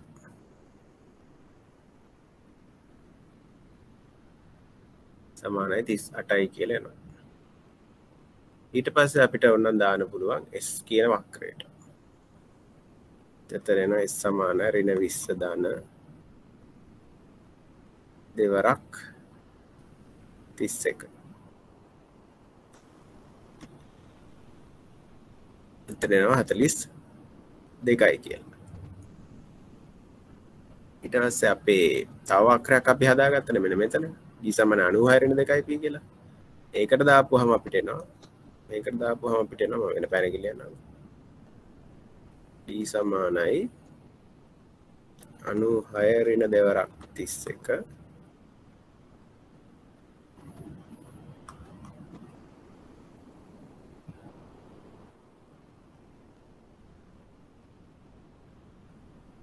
34යි නේ. 62යි 34යි කියලා එනවා. දැන් අපිට එක එක අගයන් ආවා. ඇයි මේ? ඒකට හේතුව තමයි දැන් අපි මිල හොයාගත්තට පස්සේ දැන් අපේ සමුද්‍රත මිල අපි හොයාගත්තනේ. සමුද්‍රත මිල හොයාගත්තට පස්සේ අපි හැමතිස්සෙම ගිහිල්ලා ඉවරලා අපේ ඉල්ලුම් වක්‍රයට ආදේශ කළා තමයි අපි හොයන්න ඕනේ. අපේ ඉල්ලුම් වක්‍රය කියන්නේ අපේ පළවෙනි මූලික ඉල්ලුම් වක්‍රය. ඕකනේ මේ තියෙන්නේ. ඔන්න ඕකට ආදේශ කළා තමයි අපි අපේ ඉල්ලුම් ප්‍රමාණය හොයාගන්න අවශ්‍ය කරන්නේ. මොකද අපි අර අලුතෙන් හදාගත්ත ඉල්ලුම් වක්‍රය මේකනේ. ඕකට ගෙනහිල්ල වෙලා 31 දාලා හරියන්නේ නැහැ. මොකද ඕක අර අපි කැමති විදිහට හදාගත්ත එකක් නේ විතැන් කළා. ඒතර ඒකට දානවනම් දානනේ 29. ප්‍රමාණය හොයන්න අවශ්‍ය කරනවනේ. 29 දැම්ම නම් එම හරි උත්තරේ එනවා. 29 දැම්ම නම් 29 වරක් 2 58යි 96 58ක් ගියහම 38යි. හරි උත්තරේ එනවා. ඊට පස්සේ දැන් සැපියුම් වක්‍රයටත් ඔය 31 දාලා හරියන්නේ නැහැ. මොකද මේ 31කින් දෙකක් දෙන්නේ කාටද? ආණ්ඩුවට. සපයන්නට හම්බෙන්නේ 29යිනේ. මං අතින් 31ක් වැය වෙනවා තමයි. හැබැයි දෙකක් ආණ්ඩුවට සපයන්නට හම්බෙන්නේ 29. ඒතර එතෙන්ටත් 29 දාපුවා නම් 29 දැම්ම නම් 29 වරක් 2 58යි 58න් 20ක් ගියහම 38යි. හරි උත්තර එනවා. දැන් මේ දෙකෙනුත් හරි උත්තර ගන්න පුළුවන්. හැබැයි අර 29 දාන්න ඕනේ. බද්ද නැතු ගාන දාන්න ඕනේ. ලේසි මේක පටල මොකද ඔයගොල්ලෝ කරන්න ඕනේ. පහළට විතැන් වුණා කියලා කිව්වහන් පස්සේ මේ විදිහට මුලින්ම පළවෙනි ස්ටෙප් එක විදිහට මොකද කරන්න ඕනේ? පළවෙනි පියවර විදිහට මෙන්න මේ අලුත් ඉල්ලුම් වක්‍රය මේ විදිහට හදා ගන්න ඕනේ. මෙහෙම දෙකක් අඩු කරලා. මෙතන දෙකක් අඩු කරලා ඉවරලා අලුත් ඉල්ලුම් වක්‍රය හදා ගන්න. ඒ හදාගෙන ඉවරලා අලුත් මිල හොයා ගන්නවා මේ විදිහට. ඊට පස්සේ අලුත් මිලට බද්ධ එකතු කරලා ඉවරලා නව සමුද්‍රිත මිල අපි හොයා ගන්නවා මේ විදිහට. හරිද? ඊට නව සමුද්‍රිත මිල හොයාගත්තට පස්සේ ප්‍රමාණය හොයන්න කොහෙද ගෙනිහිලා දාන්නේ? ප්‍රමාණය හොයන්න ගෙනිහිලා දාන්න ඕනේ අපේ පළවෙනි ඉල්ලුම් වක්‍රයට. පළවෙනි ඉල්ලුම් වක්‍රයෙන් තමයි අපිට හරි ප්‍රමාණය ලැබෙන්නේ. හරිද? වැරදිලවත් අනිත් වක්‍ර වලට සැපියුම් වක්‍රයට හරි අපි හදාගත්ත අලුත් ඉල්ලුම් වක්‍රයට හරි දානවා නම් එහෙම අර බද්ධ නැති මිල තමයි ආදේශ කරන්න ඕනේ.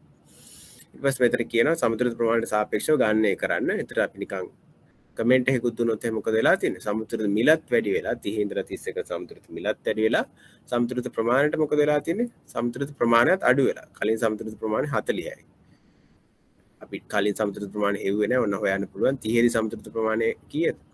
100 ඍණ දෙවරක් 30නේ. ඒ කියන්නේ 40යි. කලින් තිබ්බේ 40 සමුද්‍රිත ප්‍රමාණය. දැන් 40 ඉඳලා 38ට අඩු වෙලා. ඒතර සමුද්‍රිත ප්‍රමාණය අඩු වෙලා සමුද්‍රිත මිල වැඩි වෙලා. හරි. ලියා ගන්නකො.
ඊළඟට අපිට තියෙනවා මාතෘකාව කතා කරන්න අනිත් ආකාරයේ බද්ද මේ දවස්වල ටිකක් ජනප්‍රිය ආකාරයක්.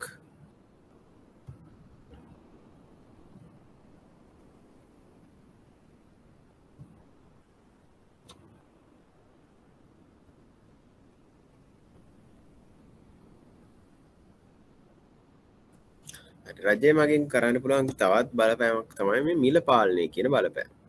දැන් ඔයගොල්ලන්ට මේ දවස්වල ගොඩක් අහන්න ලැබිලා ඇති ගෑස් මිල පාලනය, සහල් මිල පාලනය, වාහන මිල පාලනය කරන්න කතා කරනවා එහෙම කරන්න කියලා. ඊට පස්සේ තව මොනවද?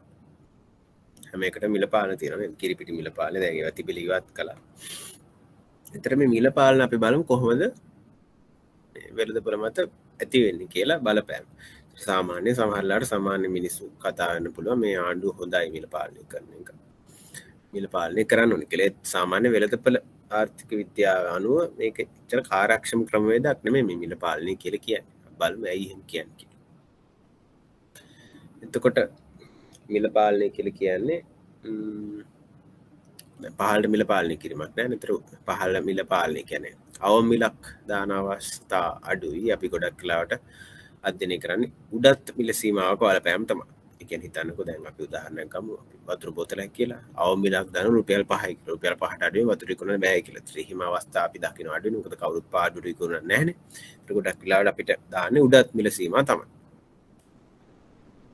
අවම මිල සීමා දාන අවස්ථාවක් තියෙනවා. දැන් උදාහරණයක් විදිහට සහල් මේ වී සඳහා අවම මිලක් දාන අවස්ථාවක් තියෙනවා. දැන් රුපියල් 60යි කියලා දැම්මොත් රුපියල් 60ට 15න් වී විකුණන්න ඒ කියන්නේ බෑ කියලා. ඒතර එහෙම වුණොත් එහෙම ගොවියට පාඩුනේ. ඒ වගේ අවස්ථාවක් නැත්තුවම නෙමෙයි. ඒත් වැඩිපුර අපි දකින්නේ මේ සිල්ලර සාතෝග වෙළඳාම්දී අපි දකින්නේ උඩත් මිල සීමා. උඩත් මිල සීමාවක් පැනවූ විට එම මිලට වඩා භාණ්ඩ විකිණීම තහනම් වේ. ඒක පැහැදිලිනේ. ඒතර රුපියල් සහල් කීරි සම්බා පාලන මිල 125 කියලා කිව්වොත් එimhe 125ට වඩා වැඩියෙන් විකුණුවොත් එimhe පාරිභෝගික අධිකාරිය වෙලා වටලනවා. ඒතර ඒක තහනම්. නීතියෙන් තහනම්. මෙම මිල සමතුලිත මිලට වඩා ඉහළ නම් වෙළඳපොළ කෙරෙහි බලපෑමක් නොමැතලු. හරි. මේ කියන්නේ මොකක්ද කියලා අපි බලමු. දැන් ඕන අපිට පොඩි උදාහරණයක් දීලා තියෙනවා. මේක මිල තියෙනවා රුපියල් මිල තියෙනවා 1 රුපියලේ ඉඳන් රුපියල් 5 දක්වා ප්‍රමාණය දීලා තියෙනවා 1.10 ඉඳලා 1.50 දක්වා. එතකොට දැන් මෙයාගේ සමතුලිතතාව කොහෙද ඉන්නේ? දැන් ඔයගොල්ලෝ ඒක දන්නවා. සමතුලිතතාව කොහෙද ඉන්නේ කියලා දන්නවා. දැන් සමතුලිතතාවය ඉන්නේ එන්න මේ ලක්ෂයේදනේ. සමතුලිත අවස්ථාවේදී සමතුලිත ප්‍රමාණය කොච්චරද? සමතුලිත ප්‍රමාණය 1.30යි. සමතුලිත මිල රුපියල් 3යි. ඊට පස්සේ ඔන්න ආණ්ඩුව දානවා කියලා හිතන්නකෝ. ආණ්ඩුව දානවා මෙන්න මෙහෙම නීතියක්. මේ භාණ්ඩය රුපියල් 4ට වඩා වැඩියෙන් විකිණීම තහනම්. උඩත් මිල පාලනයක් දාන රුපියල් 4ට වඩා වැඩියෙන් විකිණීම තහනම් කියලා. ඒතර බලමු රුපියල් 4 දී තත්ත්වය මොකද්ද කියලා. දැන් ඔන්න රුපියල් 4 තමයි විකුණන්න පුළුවන් උපරිම ප්‍රමාණය.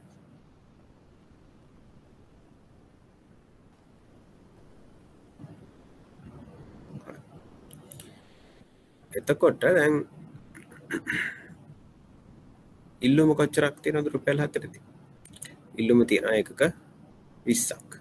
සැපයුම කොච්චරක් තියෙනවද එකක 40ක් තියෙනවා. සැපයුම තියෙනවා එකක 40ක්. එතකොට දැන් මේ අවස්ථාවේදී පවතින මොකද්ද? වෙළඳපොළ අතිරික්තයක්. දැන් රුපියල් 4ට වඩා වැඩියෙන් විකුණලා තේරුමක් තියෙනවද? ඒතර තවත් විකුණ ගන්න බෑ. දැනටත් 20ක අතිරික්තයක් තියෙනවා. 40ක් සාපේන 20යි ගන්න 20ක අතිරික්තයක් තියෙනවා. ඒතර තවත් මිල වැඩි කළ වැඩ නැහැ. ඒතර කවුරුත් මිල වැඩි කරන්නේ නැහැ. විකුණන අයත් මිල වැඩි කරන්නේ. ඒතර විකුණන අයත් මිල අඩු කරලා ඉවරලා මෙන්න මේ සමතුලිත ලක්ෂ්‍යය එන එක තමයි කරන්නේ. කියන්නේ මෙන්න මේ සමතුලිත මිල ඇවිල්ලා රුපියල් 3නේ. ඕකට වඩා වැඩියෙන් මිල සීමා දැම්මා කියලා තේරුමක් තියෙනවද? නැහැ. කියන්නේ දැන් මේ රුපියල් 3නේ අපේ සමතුලිත ලක්ෂ්‍යය. රුපියල් 3.50ට වගේ මිල සීමාවක් දැම්මා කියලා 3.25ට 3.75ට රුපියල් 5ට මිල සීමාව දැම්මා කියලා වැඩක් නැහැ. මොකද වෙළඳපොළ බලවේග ක්‍රියාත්මක වෙලා ඕක රුපියල් 3ට එනවා. එතකොට කොහොමත් ඔය පාලන මිලක් දැම්මා කියලා වැඩක් වෙන්නේ නැහැ. ඒක තමයි මේ කියන්නේ. මේ මිල සමතුලිත මිලට ඉහිල්ල නම් වෙළඳපොළ කෙරේ බලපෑමක් නැහැ. හැබැයි දැන් මේ රතු පාට කඩේරෙන් දීලා තියෙන අවස්ථාව බලන්න. රුපියල් 2ක මිල පාලනයක් දානවා. ඒතර අපි කියනවා මේ භාණ්ඩය රුපියල් 2කට වඩා වැඩියෙන් විකිණීම තහනම් කියලා. අන්න බලන්න ඒ අවස්ථාවේදී මොකද වෙන්නේ කියලා. දැන් භාණ්ඩය සදා උපරිම විකුණන මිල රුපියල් 2යි. ඔන්න ඒ වෙලාවේදී දැන් ඉල්ලුම තියෙනවා 1.40ක්. ඉල්ලුම තියෙනවා කොච්චරද? 1.40ක්. දැන් මිල ටිකක් අඩු වෙන්නේ. ඒතර ඉල්ලුම වැඩි. හැබැයි සපයන්න කැමතිද සපයන්න කැමති වෙනවද රුපියල් 3 කියන්නේ සපයන්න කැමති වෙන්නේ නැහැ රුපියල් 3 තරම් මේ සපයන්න. ඒතර මිල අඩු කළා අඩු කරපු අවස්ථාවක් නෙමේක. රුපියල් 2 වගේ අවස්ථාවක් නෙමේක. සමතුලිත ප්‍රමාණයට වඩා කියන්නේ දැන් මෙයාට රුපියල් 3ට විකුණන්න බෑනේ. සමතුලිත මිල රුපියල් 3ට විකුණන්න බෑ. දෙක තමයි උඩරින් විකුණන්න පුළුවන්. එතකොට එයා ඒ අවස්ථාවේදී සපයන්න කැමති 1.20ක් විතරයි. එතකොට ඉල්ලුම තියෙනවා 1.40ක සපයන්න කැමති මේගොල්ලෝ 1.20ක් විතරයි. එතකොට 1.20ක මොකක්ද තියෙන්නේ? හිඟයක් පවතිනවා. 1.20ක හිඟයක් පවතිනවා. හරි. දැන් අපි දැක්කා මිල සීමාවක් දාපුවම මොකද වෙන්නේ ආර්ථික විද්‍යාව අනුව භාණ්ඩ හිඟයක් තමයි ඇති. එතකොට ප්‍රායෝගිකව ඔයගොල්ලෝ දැකලා තියෙන විදිහ අනුවත් ඒක නේද වෙන්නේ?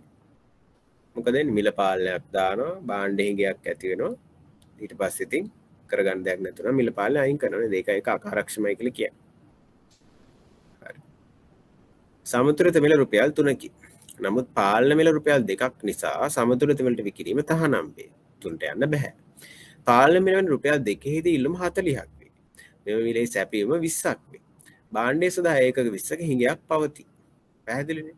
පාලන මිල නිසා භාණ්ඩ හිඟයක් ඇතිවීම නිසා දැන් එතෙන්ට අපි කතා කළා කළු කඩේක තත්ත්වයක් වෙළඳපොලේ ඇති වේ. මේ නිසා නෛතික මිල වන පාලන මිල ඉක්මවා භාණ්ඩ විකිණේ. ඒ කියන්නේ දැන් මේ අවස්ථාවේදී 1.20 හිඟයක් ආවනේ. දැන් මොකද වෙන්නේ දැන් අර කලින් සමතුලිත අවස්ථාවේ තිබ්බ මිලට මිනිස්සුන්ට භාණ්ඩ ප්‍රමාණය මිලදී ගන්න පුළුවන්කම තිබ්බනේ. මේ 1.30ක් මිලදී ගන්න පුළුවන්කම තිබ්බා. හැබැයි දැන් එච්චරවත් වෙළඳපොලේ භාණ්ඩ නැහැ. ඒතර භාණ්ඩ හිඟයක් හොඳටම ඇති වෙලා. දැන් භාණ්ඩ හිඟේ තත්ත්වය දරුණු. එතකොට මොකද වෙන්නේ? කළු කඩයක් ඇති වෙනවා. ඒ කළු කඩයක් කියලා කියන්නේ මොකද්ද? ඒතර මිනිස්සු කඩේ පිටිපස්සෙන් අර ගිහිලි වල වැඩි මිලට භාණ්ඩ ගන්න කැමති වෙනවා. මොකද දැන් සහලින්ගයක් ආවම මිනිස්සු නොකා ඉන්නේ බෑනේ නේද? එතකොට කොහෙන් හරි හාල් වැඩි මිලට හරි ගන්න තමයි මිනිස්සු බලන්නේ. ඒතර අන්තිමේදී ඕකේ වෙන්න පුළුවන් නරකම දේ මොකද්ද? නරකම දේ තමයි මේ අනවශ්‍ය වාහනිකයක් ඇති වෙච්චින් දැන් කලින් සමුද්‍ර මිල රුපියල් 3 තිබ්බනේ. දැන් රුපියල් 3ටත් වෙලෙන්ද භාණ්ඩ නොදෙන්න පුළුවන්. මිනිස්සුන්ටත් දැන් හොඳටම භාණ්ඩය අවශ්‍යයි. ඒතර මේ රුපියල් 3ටත් වඩා වැඩි සමුද්‍ර මිලටත් වඩා වැඩියෙන් ගෙවලා භාණ්ඩය ගන්න අවස්ථා දක්වා යන්න පුළුවන් මේක. එතට සාමාන්‍යයෙන් ඒකයි අපි කියන්නේ මේ මිල සීමා අකාර්යක්ෂමයි කියලා. හරි. දැන් ඔයගොල්ලන්ට පුළුවන් මෙන්න මේ ගැටලුව සාකච්ඡා කරන්න. උත්සාහ කරන්න.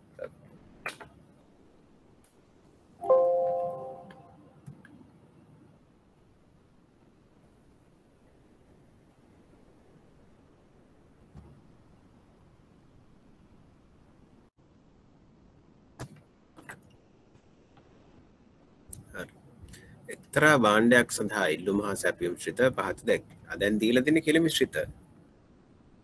මේ ඉල්ලුම් වක්‍ර සැපයුම් වක්‍ර නෙමෙයි මේ දීලා තියෙන ශ්‍රිත. ඒ කියන්නේ P යුක්ත වෙලා ඉන්නේ. එකම සටහනක ඒගොල්ලන් ලේසි කරන්න හැම දීලා තියෙනවා. නැත්තම් ඕක අරගන්න එපා අපි ප්‍රස්තාර අඳින්න මං කියවන ඕක ගන්න ඕන කියලා. ඒතර දැන් මේ ආකාරයේ කෙලින්ම දීලා තිබ්බාම ඕගොල්ලන්ට ලේසි. එකම සටහනක ඉල්ලුම් ශ්‍රිතය සැපයුම් ශ්‍රිතය ප්‍රස්තාරගත කරන්න. ඊට පස්සේ කියනවා මේ අන්තක්ඛණ්ඩ යන වෙළඳපොළ සමතුලිතතාව පැහැදිලිව දක්වන්න. දැන් මෙහෙම කිව්වේ නැතත් ඕගොල්ලෝ නිකම් ප්‍රස්තාරගත කරන්න කිව්වොත් මේවත් පැහැදිලිව දක්වන්න ඕන. හරිද? මේ අන්තක්ඛණ්ඩ සමතුලිතතාවයම දක්වන්න ඕනේ. ඒක තමයි ලකුණු හම්බෙන්නේ. ඉංගිය වෙළඳපොළ සමතුලිතතාව හටගන්නේ ඒක ඕගොල්ලෝ දන්නවා නේද? ඉල්ලුම් සැපයුම් සමාන වුණාම. හරි අපි දැන් ප්‍රස්තාරය ඇඳලා බලමු. එතන මොකද කරන්න ඕන? අක්ෂ නාම කරන්න ඕනේ. මේ මොනවද? ප්‍රමාණය. ඉල්ලුම විතරක් නම් ඉල්ලුම සැපයීම විතරක් නම් සැපයීම දෙකම අපි අඳින්න බලාපොරොත්තු වෙන ප්‍රමාණය quantity. එතන ඉන්නේ කවුද? මිල. ඉල්ලුම් ශ්‍රිතය කොහොමද දෙන්නේ? P සමානයි 80.6 QD. ඔය නිකන් මේ වගේ එකක් නේ y සමානයි මේ 80 වගේ ඉන්නේ C ඍණ mx වගේ. කියන්නේ මේ නිකන් ඍණ අනුක්‍රමණයක් එක්ක තියෙන ධන අන්තක්ඛණ්ඩයක් තියෙන ප්‍රස්තාරයක්. ඒ කියන්නේ මොකද්ද මේ ඍණ 2යි x ධන 3 වගේ ප්‍රස්තාරයක් ඕක. ඒ කියන්නේ මෙහෙම බෑවුන ප්‍රස්තාරයක් ඕක. හරි. පැහැදිලිනේ. මම කිව්වා. එතන දැන් ඉන්නවා 80 ඍණ 0.6 QD. දැන් 80 තමයි අන්තක්ඛණ්ඩය. 80 වගේ හරි එක ඇති. ලකුණු කරන්න කියලා තිබ්බනම් ලකුණු කළා අපි. 80 ඍණ 0.6 QD. දැන් අනුක්‍රමණය 0.6 හැබැයි ඍණ අපි ඔන්නෝම අඳිමු. ඕක තමයි ඉල්ලුම් ශ්‍රිතය. ඊට පස්සේ ඔක නම් කරන්නත් ඕන. ඉල්ලුම් ශ්‍රිතය. සැපියුම් ශ්‍රිතය තියෙනවා p සමානයි 40.4යි qs කියලා. 80 මෙතන 40 මේ වගේ තැනක නැත්. ඊට පස්සේ දැන් බෑවුම ගැන මොකද හිතන්න ඕනේ? දැන් බෑවුම කලින් කී 0.6යි දැන් 0.4යි. බෑවුම අඩුයි හැබැයි දාන්න. අතර මෙච්චරම බෑවුම් නෑ. ඊට වඩා ටිකක් ෆ්ලැට් ඊට වඩා ටිකක් තැනිතලා 0.4යි බෑවුම. අතර හොම එක. අතර 40 පැහැදිලිව ලකුණු කළා අපි. ලකුණු කරලා ඕකත් නම් කරනවා අපි සැපියුම් ශ්‍රිතය කියලා. ඊට පස්සේ අපිට කියලා තියෙනවා සමතුලිතතාව පැහැදිලිව දක්වන්න කියලා. සමතුලිතතාව පැහැදිලිව දක්වනවා කියලා කියන්නේ සමතුලිත ප්‍රමාණය හොයන්න ඕයි කියන්නේ. මෙන්න මෙයා කීයද කියලා අපි හොයන්න ඕනේ. දැන් එයා කීයද කියලා අපි හොයන්න මොකද කරන්නේ? දැන් මෙතන ආයි ඉල්ලුම් වක්‍ර සැපියුම් වක්‍ර කරන ඉල්ලුමයි සැපියුමයි සමාන කර ඉන්න අවශ්‍යතාවයක් තියෙනවද නැහැ නේද? මොකද මෙතන මේ අපිට දෙකම හොයන්න ඕනේ මිලයි ප්‍රමාණය දෙකම හොයන්නත් ඕනේ. ඒතර කෙලින්ම මේ සමතුලිත වෙලාවේදී සැපියුම් ශ්‍රිතය අදාළ මිල ඉල්ලුම් ශ්‍රිතය අදාළ මිලයි සමානයි නේද? ඒතර මේ දෙන්නම අපිට පුළුවන් කෙලින්ම සමාන කරන්න. එහෙනම් 80.6යි q qd qs දාන්න ඕනේ. දැන් එක ප්‍රමාණයක් නෙන්න සමතුලිත අවස්ථාවේදී කෙලින්ම q කියලා දාන්න. සමාන වෙනවා 40.4යි qට. දැන් එනවා අපිට 80න් 40ක් ගියපුවම 40යි 40 සමානයි q කියලා නේ. q 40යි. දැන් q 40 නම් මිල හොයන්න මේ කැමති එකකට දාන්න. මම දෙවෙනි එකට දාන්නම්කෝ. ඒතර p සමානයි 40.4 වරක් 40. එතන අපිට උත්තරය 56යි කියලා. එහෙනම් q 56යි. නෙමෙයි q 40යි. මේ 40 p 56යි. හරිනේ. ඉතින් p 40 80 අතර ගණන් නෑ. p 56යි. ඊට පස්සේ ඉතින් වැඩිපුර හොඳට ලියන්න සමතුලිත මිල 56කි සමතුලිත ප්‍රමාණය 40 කියලා. පළවෙනි කොටසට දාලා සීලම කර්තව්‍ය කළා. කොහේක උත්තර දාලා නැහැ කවුරුත්.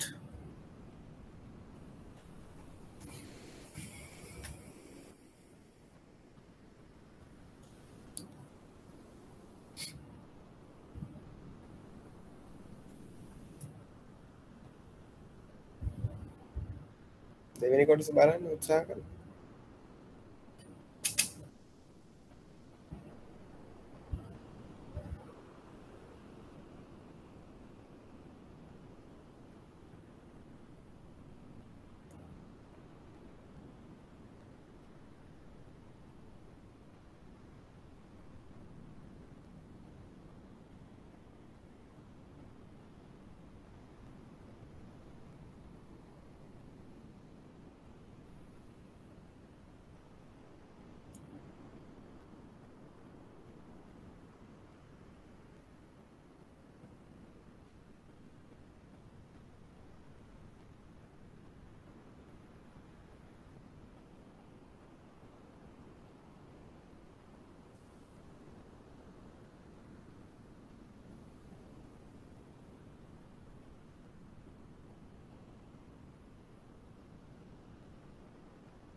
බලමු. සමතුලිත මිල හා භාණ්ඩ ප්‍රමාණය ගණනය කරන අපි කලින්ම ගණනය කළා. දැක්කුවත් ඇති කියන එකෙන් තමයි ඒ කියලා තියෙන්නේ. කියන්නේ ලකුණු කරලා පෙන්නුවත් ඇති කියන එකෙන් තමයි කියලා තියෙන පළවෙනි කොටසේ. අපි වැඩි හොඳට ගණනෙම කළා. මේ වෙළඳපොළ සඳහා රුපියල් 45ක මිල සීමාවක් පැනවීමේ ප්‍රතිඵල විශ්ලේෂණය කරන්න. 45ක මිල සීමාවක් පනවන්න යනවා. දැන් එන 40 මෙතන 56 මෙතන 45 මේ වගේ තැනක ඇති කියලා හිතලා අපි ඔන්න ඔමිරක් ඇඳගමු. මේ ඇවිල්ලා 45. දැන් සමතුලිත මිල 56ක් ඉඳි 45ක මිල සීමාවක් දැම්මා. ඔක විශ්ලේෂණය කරන්න. විශ්ලේෂණය කරන්න කියලා කියන්නේ ඔයගොල්ලෝ හොයන්න ඕනේ භාණ්ඩ හිඟයක් තියෙනවා. හිඟේ ප්‍රමාණය හොයලා ඉවරලා ඔයගොල්ලෝ මේ ගැන අදහස් දක්වන්න අවශ්‍ය කරන්නේ. දැන් මිල සීමාව 45ක් කරපු ගාම මොකද වෙන්නේ? දැන් මිල සීමාව 45ක් කරපු ගාම මිල අඩු කළාම සමතුලිත මිලට වඩා. එතකොට අපේ ඉල්ලුම මොකද වෙන්නේ? ඉල්ලුම වැඩි වෙනවා. ඉල්ලුම වැඩි වෙනවා. QD වැඩි වෙනවා. අපි QD හොයමුකෝ. Q45 කියලා අපි දාමුකෝ. Q45 හොයමු. Q45 හොයන්න පුළුවන් අපිට කෝකෙන්ද? මෙන්න මේ ඉල්ලුම් ශ්‍රිතයෙන් හොයන්න පුළුවන් නේ. ඒකේ සිතේ ඇවිල්ලා P සමානයි 80.6යි Q. දැන් P ඇවිල්ලා 45ක් කළානේ. 45ක් කරපුවා වෙනවා 80.6යි Q කියලා. ඒතර 80ෙන් 45ක් ගියපුවාම 35.6යි Q සමානයි 35යි. එහෙනම් Q සමානයි කියලා එනවා. කීයද මේකේ උත්තරේ? 58ක් වගේ නේ. 58යි කියලා ගමුකෝ.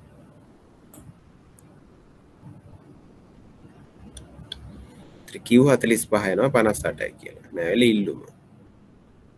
QD 45 කියලා දාමුකෝ. QD 45. ඉල්ලුම එනවා 58යි. දැන් බලමු සැපයුම කීයද කියලා ඒ වෙලාවට. මේක අපි දැක්ක දැන් 58යි. සැපයුම ඉන්නේ මේ රතු පාට වක්‍රේ.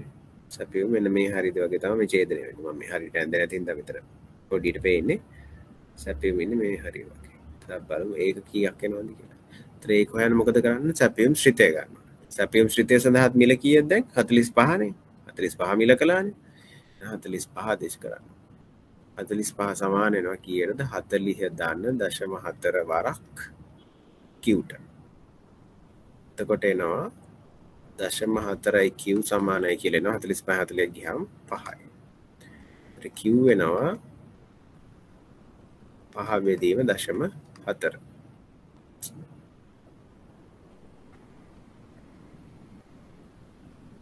ඒක 13ක් වගේ. 12.5 අපි 13ක් කියලා ගමු. සපයන්න කැමති 13. දැන් අපිට කියන්න පුළුවන් පාලන මිල 45ක් කිරීම නිසා එම අවස්ථාවේ ඉල්ලුම පවතිනවා 58ක් ඒකක. හැබැයි සැපයුම තියෙන්නේ ඒකක 13ක් සඳහා පමණයි. එහෙනම් කොච්චරක වෙළඳපොළ හිඟයක් තියෙනවද? 13යි සපයන්න කැමති 58ක විශාල ඉල්ලුමක් තියෙනවා. මෙන්න මේ ප්‍රමාණය ඇවිල්ලා අපි කියනවා හිඟය කියලා. වෙළඳපොළ හිඟයක් ඇති වෙනවා කියලා. ඒකක 45ක හිඟයක් ඇති වෙයි කියලා කියන්න පුළුවන්. ඒකක 45ක හිඟයක් ඇති වෙයි කියලා කියන්න පුළුවන්. එතනින් නවත්තන්න එපා උත්තරේ. එතන මොකද කියන්න ඕනේ? රජයේ විසින් මේ රුපියල් 45ක පාලන මිල සීමාවක් පැනවීම නිසා ඒකක 45ක හිඟයක් වෙළඳපොළේ ඇති වේ. එම නිසා මොකද වෙන්නේ? එම නිසා කළුකඩ තත්ත්වයක් ඇති විය හැකිය. කළුකඩ තත්ත්වය ඇතිවීම නිසා නෛතික පාලන මිල ඉක්මවා වෙළඳපොළේ භාණ්ඩ විකිණීම සිදු විය හැක. තමයි සම්පූර්ණ උත්තරය.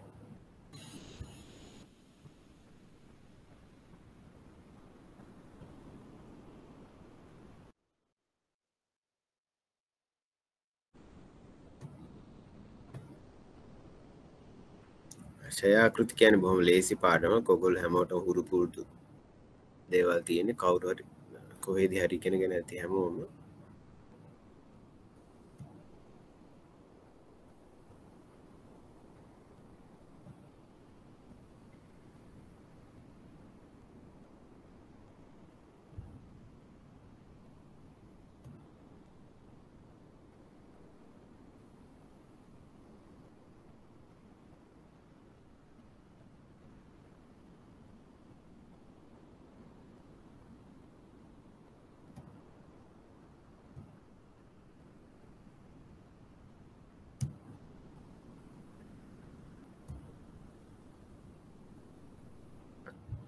ක්ෂයාකෘතිය කියලා කියන්නේ අපි ඉගෙන ගන්න ක්ෂය කිරීම පිළිබඳවනේ. ඒතර ක්ෂය කිරීම කියන්නේ මොනවද? ක්ෂය කිරීම කියලා කියන්නේ දැන් අපි හිතන්නකෝ අපේ වෙළඳ අපේ තියෙන බිස්නස් එකක් ව්‍යාපාරයක් තියෙනවා. ඒතර ව්‍යාපාරය සඳහා අපි ලබා ගන්නවා විවිධාකාර වත්කම්. ඒතර වාහන වෙන්න පුළුවන්, විවිධ උපකරණ, යන්ත්‍රෝපකරණ වෙන්න පුළුවන්. ඒතර යන්ත්‍රෝපකරණ වාහන ගත්තාම මේ ගත්ත වටිනාකම හැමදාම තියෙනවද? නෑ නේද? ගත්ත වටිනාකම් මොකද වෙන්නේ? ගත්ත වටිනාකම් ටික ටික අඩු වෙනවා. ඊළඟට තව දෙයක් තමයි දැන් මේ සාමාන්‍යයෙන් අපි මේක මේ අපි ඉගෙනුම් කරන්නේදී කරන්නේ දැන් මේ අපේ තියෙනවනේ වියදම් තියෙනවා සමහර ඒවා. අපි මුදලක් වැය කරපුවාම වියදමක් කරනවා. දැන් උදාහරණයක් විදිහට අපි මොන හරි වෙළඳ ප්‍රචාරණයක් කළොත් එහෙම ඒක වියදමක් විදිහට තමයි අපි හඳුනගන්නේ. ඒතර වියදම කළා ඒක ඉවරයි. ඒතර වියදමක් විදිහට හඳුනගත්තා. හැබැයි දැන් අපි සාමාන්‍යයෙන් අපි දිගටම භාණ්ඩ නිෂ්පාදනය කිරීම සඳහා යන්ත්‍රෝපකරණ වගේ ගන්නවා නම් එහෙම ඕක වියදමක් විදිහට නෙමෙයි හඳුන්වන්නේ. අපි මොකක් කියලාද ගන්න? අපි ඕක ගන්න මේ ඇසෙට් එකක් කියන්නේ. අපි ඇසෙට් එකක් කියලා තමයි ගන්නෙ. එතකොට දැන් එහෙම වත්කමක් කියන. එතකොට අපි එහෙම වත්කමක් විදිහට ගත්තාම මොකද වෙන්නේ? අපි ඒ වත්කම දැන් අපි ඕක වියදමක් කිය විදිහට වියදම් විදිහට හඳුන් පරිවර්තනය කරන ක්‍රමය තමයි ෂෙයා මාකටිං. ඒතර වසරක් පාසා ඕකේ වත්කමෙන් ටික ටික වටිනාකම අඩු වෙනවා. අන්නේ අඩු වෙන වටිනාකම ෂෙයා විදිහට අපි වියදමක් විදිහට වියදම් විදිහට හඳුනා ගන්න එක තමයි අපි කරන්නේ. එතන අපි ෂෙයා කරන්නේ අපි මේ අපි ගාව තියෙන මේ වත්කම් වල වටිනාකම එන්න අඩු වෙන එක හඳුනා ගැනීම ක්‍රමයක් විදිහට තමයි ෂෙයා කරන්නේ. ඒතර ෂෙයා කිරීමේ ක්‍රම කීපයක් තියෙනවා. මොකද දැන් මේක ඇවිල්ලා 60 පේන දෙයක් කියන්නේ. 60 පේන දෙයක් කියන්නේ දැන් වත්කමේ වටිනාකම අඩු වෙනවා මෙහෙම පේනවා. දැන් හිතන්නකෝ අපි ලක්ෂ 2ක යන්ත්‍රයක් මිලදී ගත්තා කියලා.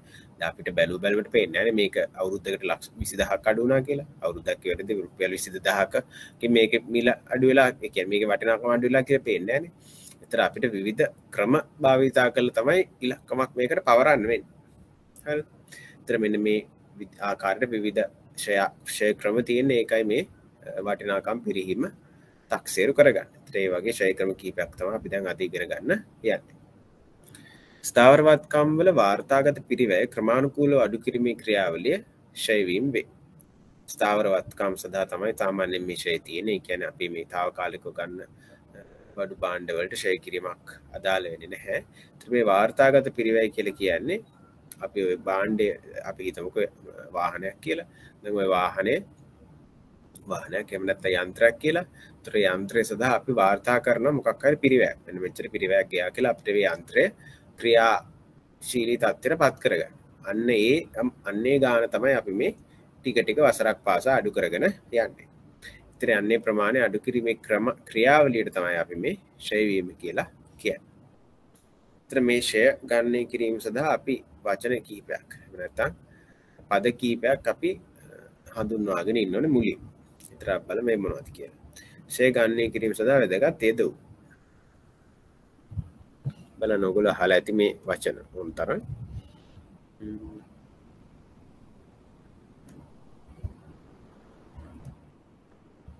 මුලින්ම අපිට තියෙනවා ප්‍රයෝජනවත් ජීවිත කාලය. ව්‍යාපාරය සඳහා ස්ථාවරවත්කම් ඵලදායී වන කාල පරිච්ඡේදය. ඒ කියන්නේ දැන් අපි හිතන්නකෝ අපි ගත්ත කියලා මොනවද? අපි ගත්ත කියලා මේ printing press එකකට. කියන්නේ මොනවද මේ මුද්‍රණාලයකට අපි ගත්ත මුද්‍රණය කරන යන්ත්‍රයක්. දැන් ඔය යන්ත්‍රයෙන් අපිට පුළුවන් ද අවුරුදු 100ක් මුද්‍රණය කරන්න බෑ නේද? ඒතර මුද්‍රණය කරන ක්‍රමවේද අරව මේවා වෙනස් වෙනවා කාලෙන් කාලනේ. ඒතර අපිට මේ මුද්‍රණ යන්ත්‍රය පාවිච්චි කරන්න පුළුවන් කාලයක් අපි ඇස්තමේන්තුගත කරනවා. කියන්නේ අපිට පාවිච්චි කරන්න පුළුවන් කියලා කියන්නේ සමහර විට ඊට එහාට පාවිච්චි කරන්න වෙන්න පුළුවන්. හැබැයි අපිට ඵලදායී වෙන කාලේ ප්‍රයෝජනවත් වෙන කාලයක් අපි ඇස්තමේන්තු කරගන්නවා. ඊට පස්සේ අපිට තේරුමක් නැහැ මේක භාවිතා කළා කියලා. ඒතර අපි මේක අරගෙන ඉවරලා අපි ඇස්තමේන්තු කරනවා අවුරුදු 8ක් හරි අවුරුදු 10ක් හරි අවුරුදු 6ක් හරි මෙන්න මේ කාලේ තමයි අපිට මේකෙන් ප්‍රයෝජන ඵලදාවක් තියෙන්නේ කියලා. අන්න ඒ ඇස්තමේන්තුගත කරන කාලයට තමයි අපි කියන්නේ ප්‍රයෝජනවත් ජීවිත කාලය කියලා. ඇයි මේක වැදගත් වෙන්නේ? මෙන්න මේ ජීවිත කාලය ඔස්සේ තමයි අපි මේක ෂෙයා කරගෙන යන්නේ. මොකද මේ ප්‍රයෝජනවත් ජීවිත කාලයෙන් ඔබට අපිට වටිනාකමක් නැහැ මේක. ඒක අපි අයින් කරලා දානවා. ඒ හින්දා ප්‍රයෝජනවත් ජීවිත කාලය ඔස්සේ තමයි අපි ෂෙයා කරන්නේ. ඒ හින්දා ප්‍රයෝජනවත් ජීවිත කාලය සඳහා හඳුනා ගන්න අවශ්‍යයි. ඊට පස්සේ දෙනවා සුම්බුන් වගේ කියලා. දැන් මම කියවනේ ප්‍රයෝජනවත් ජීවිත කාලයෙන් පස්සේ අපිට ඕක වැඩක් නැහැ කියලා. ඒතර අපිට පුළුවන් මේක කාට හරි විකුණලා දාන්න. කාට හරි කියන්නේ සමහර ලාවට දැන් අපි ටිකක් ලොකු මුද්‍රණාලයක් නම් එතකොට සමහර ලාවට පොඩියට මුද්‍රණය කරන කෙනෙක්ට වගේ විකුණලා දාන්න පුළුවන්. ඒතර එයාට වගේ ඒක වටිනාකමක් තියෙන පුළුවන්. හැබැයි අපිට මේක වැඩක් නැහැ. මොකද අපි පාවිච්චි කරන හැමතිස්සෙම යවත් කාලීන වෙච්ච යන්ත්‍රෝපකරණ. එතකොට දැන් මේ වගේ විකුණන අවස්ථාවක් කරනවා. ඒතර අපිට කීයක් කර හොයාගන්න පුළුවන් මේක වෙන කාට හරි විකුණන්න. ඒතර ඒන්නේ අගේ තමයි මේ සුම්බුන් වගේ කියලා කියන්නේ. සමහර වෙලාවට තියෙන පුළුවන් උපකරණ සුම්බුන් වගේක් නැති ඒවා. ඒ කියන්නේ අර ප්‍රයෝජන ජීවිත කාලය ඉවරනන් පස්සේ මේක කවුරුත් ගන්න සූදානම් නැහැ. ඒතර ඉතින් ඔය යකඩ වලට විසි කරන්න වෙන්නේ. එතකොට දැන් යකඩ වලට විසි කරනවා කියලා මේ වචනේ කිව්වහම මම දැන් යකඩ වලට විකුණද්දිත් කීයක් හරි හම්බ වෙනවනේ. ඒකත් අපිට සුම්බුන් වගේ විතර ගන්න පුළුවන්. කීයක්වත්ම හම්බෙන්නේ නැත්නම් තමයි සුමුන් වගේ ශූන්‍ය වෙන්නේ. එහෙම නැත්නම් ඕක අර ප්‍රයෝජනවත් ජීවිත කාලය අවසානයේදී විකුණලා අපිට හොයාගන්න පුළුවන් වටිනාකමට තමයි මේ සුමුන් වගේ කියලා අපි හඳුන්වන්නේ. ප්‍රයෝජනවත් ජීවිත කාලය අවසානයේ ස්ථාවරවත්කම් විකිණිය හැකි අඩු වගේ කියන්නේ මොකක් කරේ අඩු මුදලකට නෝක විකුණන්න පුළුවන්.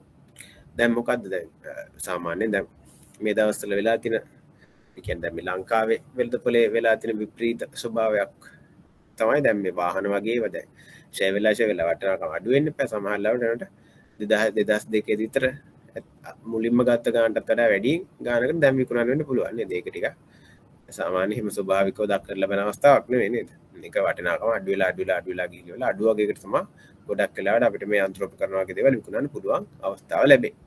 ඒතර ඒක තමයි සුම්බුන් වගේ.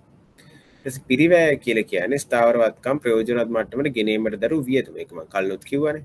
කියන්නේ මුලින්ම දැන් පොත්වල දාන්න ඕනේ මෙන්න මේ වත්කමේ වටිනාකම් මෙච්චරයි කියලා. එතකොට සමහර ලාවට අපි ඕක ලක්ෂයකට ගත්තා වෙන්න පුළුවන්. ඊට පස්සේ ලක්ෂයකට අරගෙන ඉවරලා තව රුපියල් 10000ක් වියදම් කළා වෙන්න පුළුවන්. ඔය යන්ත්‍රේ ක්‍රියාශීලී මට්ටමට පත් කරගන්න. ඒතර අන්නේ ඔක්කොගෙම එකතුව තමයි පිරිවැය විදියට දාන්නේ. ඒතර මේ පිරිවැය තමයි අපි ටික ටික ෂෙයා කරගෙන යන්නේ. පොත් අගේ දීලා තියෙන ඊට පස්සේ පිරිවැය රින සමුච්චිත ෂෙයා කියලා. ඒ කියන්නේ දැන් අපි පටන් ගන්න පිරිවැයෙන්නේ. පිරිවැයෙන් පටන් ගන්න දැන් අපේ යන්ත්‍රය ගේනවා. යන්ත්‍රය ගෙනල්ලා අපි ප්‍රයෝජනවත් මට්ටමට පත් කරනවා.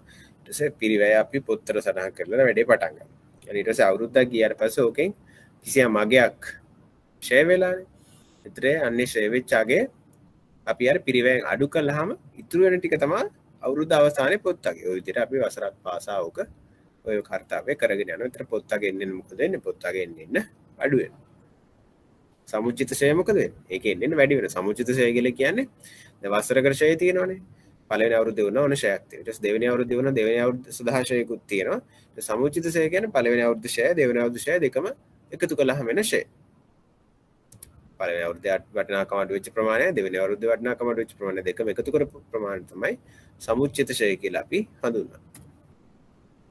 ඊපස්සේ දැන් මම කියවනේ ෂෙයා කියන්නේ දැන් අපිට බැලු බලමට හැම මෙච්චරක් ෂෙයා වෙලා හැම කියලා කියන්නේ බෑ. ඒකට අපි විවිධ ක්‍රම හදා ගන්න ඕනේ මේ ෂෙයා ඇස්තමෙන්තුගත කරගන්න. ඔය වගේ ෂෙයා ක්‍රම දෙකක් තමයි මේ පාඩමෙදි ඉගෙන ගන්න. ඊට වඩා තව තියෙනවා ෂෙයා ක්‍රම. ඒත් මේ ඉගෙන ගන්න පළවෙනි ෂෙයා ක්‍රමය තමයි පහසුම සරලතම ෂෙයා ක්‍රමය රේඛීය ෂෙයා ක්‍රමය. ස්ථාවරවත්කමේ ෂෙයා කළ හැකි අගයේ ප්‍රයෝජනවත් ජීවිත කාලය ඔස්සේ සමානව බෙදා හැරීම. ඒ කියන්නේ දැන් හිතන්නකෝ අපි ඕන ගත්ත අපේ යන්ත්‍රය රුපියල් ලක්ෂයකට. අපි ගත්ත අපේ යන්ත්‍රය කොච්චරකටද රුපියල් ලක්ෂයකට. අපිට මේක අපි මේක ඇස්තමෙන්තුගත කරනවා අපිට මේක පාවිච්චි කරන්න පුළුවන් අවුරුදු 5යි. මේක පාවිච්චි කරන්න පුළුවන් අවුරුදු 5යි. දැන් මොකද කරන්නේ අපි? ස්ථාවරවත්කමේ ෂෙයා කළ හැකි අගය එහි ප්‍රයෝජනවත් ජීවිත කාලය ඔස්සේ සමානව බෙදා හරිනවා. දැන් මේ ෂෙයා කළ හැකි අගය කොහොම පොඩි වැදගත්කමක් එතන තියෙනවා. ෂෙයා කළ හැකි අගය කියලා කියන්නේ මම කියවන අර සුම්බුන් අගයක් කියලා එකක් තියෙනවා කියලා. දැන් මේක අවුරුදු 5කට පස්සේ විකුණන්න ඒ කියන්නේ විකුණලා කීයක්වත් හොයාගන්න බැරි නම් මොකද වෙන්නේ? ලක්ෂයම ෂෙයා කරන්න වෙනවා. හැබැයි අවුරුදු 5 අවසානයේදී මේක රුපියල් 20000කට විකුණන්න පුළුවන් නම් මොකද වෙන්නේ? ෂෙයා කරන්න පුළුවන් අර 80000 විතරයි. මොකද අවුරුදු 5 අවසානයේදී අපි දන්නා ෂුවර් එකට අපි 20000ක් හම්බ වෙනවා කියලා. ඒත් අපි අර 80000 විතරක් වටිනාකම අඩු කරන් ගියා නම් ඇති. එහෙනම් ෂෙයා කළ හැකි අගය වෙන්නේ කවුද? ෂෙයා කළ හැකි අගය වෙන්නේ අපේ අර පටන් ගත්ත පිරිවැයෙන් සුම්බුන් අගය අඩු කරපුවාම එන අගය තමයි ෂෙයා කළ හැකි අගය කියලා කියන්නේ. මේක තමයි ෂෙයා කළ හැකි අගය සීරිනස්. අන්නේ ෂෙයා කරන්න පුළුවන් අගය. දැන් අපේ උදාහරණෙදී නම් අපිට දැන් සුම්බුන් අගය තිබ්බනේ 20000ක්. සුම්බුන් අගය 20000යි. ඒතකොට අපිට ලක්ෂයක් තිබ්බ සුම්බුන් අගය 20000ක් අඩු කළාම කොච්චරක් එනවද? 80000ක් එනවා. ඔය 80000 මොකද කරන්නේ? 80000 සමානව බෙදා හරින අපේ ප්‍රයෝජනවත් ජීවිත කාලය අවුරුදු 5 ඔස්සේ. එතන 16000ක්. ඒතරනේ රුපියල් 16000 ගානේ අවුරුද්දක් පාතා ෂෙයා කරන එක තමයි අපි කරන්නේ. ඒතර මොකද්ද රේඛීය ෂෙයා ක්‍රමය හරි සරලයි. මොකද්ද අපි කරන්නේ? අපිට තියෙනවා ෂෙයා කළ හැකි අගයක් තියෙනවා. ඕක සමානව ප්‍රයෝජනවත් ජීවිත කාලය ඔස්සේ බෙදා හරින එක තමයි රේඛීය ෂෙයා ක්‍රමයෙන් කරන්නේ. ඒතර රේඛීය ෂෙයා තමයි සරල සමීකරණයක් තමයි තියෙන්නේ. සුම්බුන් කරන්න පුළුවන් අගේ අපි කීයද බෙදන්නේ? ප්‍රයෝජනවත් ජීවිත කාලය. සරලයි.